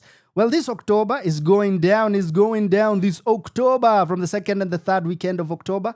Kagia will be going down. Check this out. Starring Valentine Ziki, starring Martin Kigondu, starring Gadwill Othiambo, and of course Foi Wamboi, among other superstars. Again, 1,500 ka unabuy advance, 2,500 at the gate. Group of 5 unabuy na 6,500 from the director of The Trial of Dedan Kimathi, and of course the director of Kimathi, that is Stuart Nash. Check this out. Show itakuwa Saturday, the 11th of October from 3 and 7 p.m. The version is in English. Sunday, unaweza kuja pale, utakemba vile si wenyewe pia tunarealize hiyo language na unaishikanisha because Kikuyu nayo tunaichapa. Na show itakuwa 3 p.m. na 6 p.m. Then the following weekend on the 17th at 7 p.m. your boy is starring in a play in Kikuyu. Enjoy Kikuyu, kujeni watch maze. I will impress you. You know, I'm trying. God is good all the time, you know. 7 p.m. on the 17th. Msinipatie ma faces hapa ka producer wangu, mkuje show. Nunua ticket bana, nunua ticket. Saturday the 18th utakuwa na 3 and 7 p.m. in English, and Sunday 19th 3 p.m. in English. So three shows in Kikuyu and 1, 2, 3, 4, 5, 6, 7, 6 shows in English. Maze, it's a good time, definitely a good time, assured. But hiyo ni October, na October ni mbali kidogo, lakini si mbali sana. In short, in the next 3 or 4 weeks. Wacha nikupatie pia kitu ingine itakuwa in the next 2 weeks. Imani, catch this. Imani live recording. Go catch the phenomenal Alice Kimanzi, supported by fantastic musicians. Imani itakuwa inaendelea pale Nairobi Chapel Ngong Road. Advance tickets ni 1,000, 1,500 ukinunua pale kwa gate, na tiko ziko mymook.com. Go support this phenomenal queen, a humble queen, a talented queen, a leader if I do choose this moment to describe her. On the 4th of October, tunapatana Nairobi Chapel. Mi mwenyewe nitakuwa pale Ndakas. Nitakuwa ndani Full force of Gravitti going down as they celebrate 20 years, but they've told you it's clearly more than. We've had the beautiful Kindo in the studio. We've had Matthew as well. Na pale wanakushota kwa na Nazizi, Jua Kali, Avril, Punit, Iani, Big Pin, Matrax, and Naipei Tandi, Kolo, Waire Kenzo, Mr. Lenny, Pilipili, Jimwa, Daddy, Owen, Ben Sol. Now, of course, Gidi, Maji. Na itakuwa lini? Itakuwa this very month on the 25th of September. Alchemist, Pale Westlands. And last but not least, ladies and gentlemen, we give you... After isho narudi studio mbio. We give you Ubuntu Rhythms. Maze na chekelewa nimesema Ubuntu.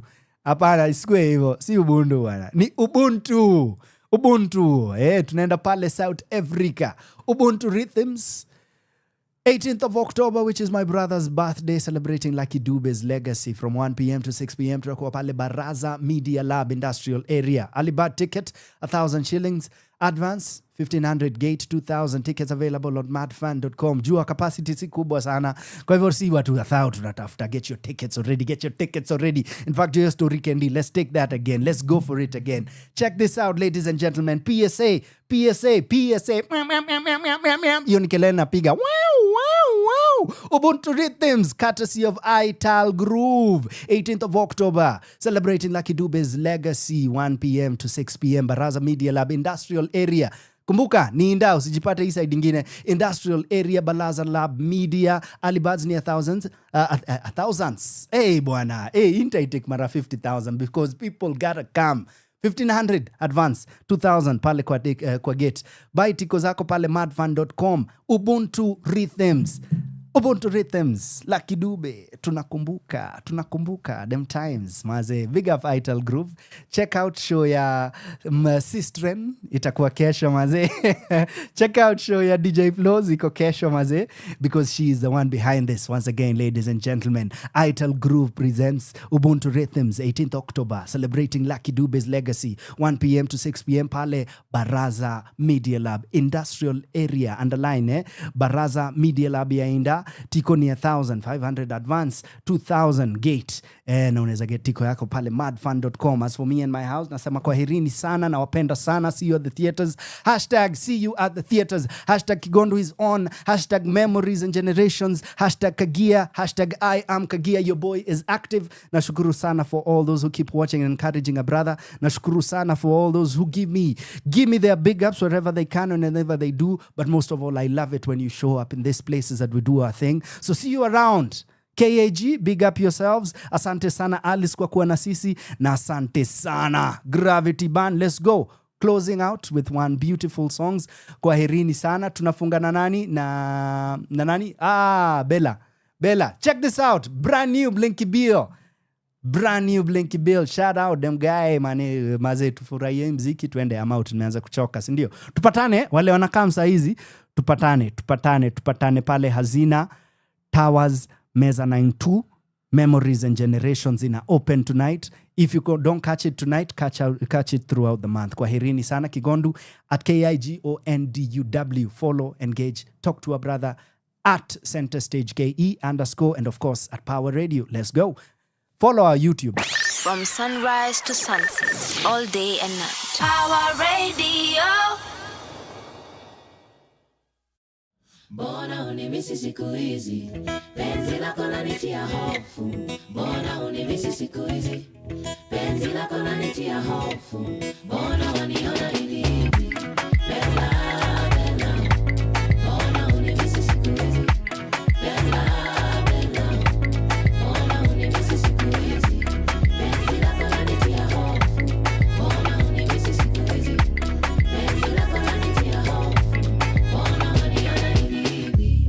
Feel it every day, sema kupitia, sikutarajia, mambo kuchemka, see it day by day, kuna gap, huioni naiona, kumebadilika, vile naumia, hata ungejua hauwezi furahia, ama mkosea na huwezi niambia, ama umepata mwingine na sijajua. Tafakari tulipotoka, my baby, oh. Na nini unachotaka, my baby, oh. Bella, oh.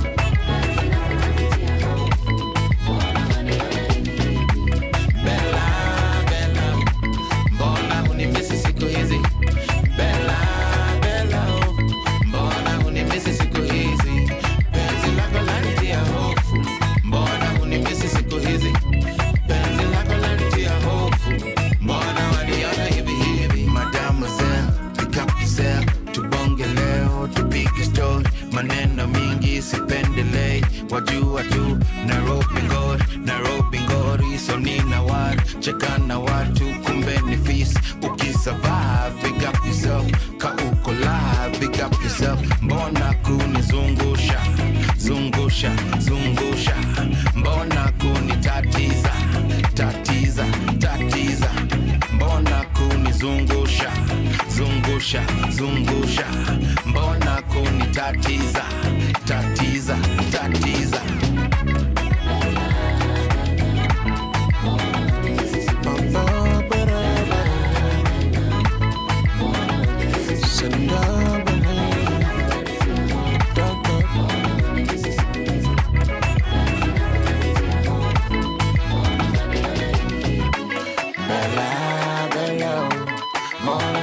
siku hizi Bella mbona uninyezi siku hizi penzi lako lanitia hofu mbona uninyezi siku hizi penzi lako lanitia hofu mbona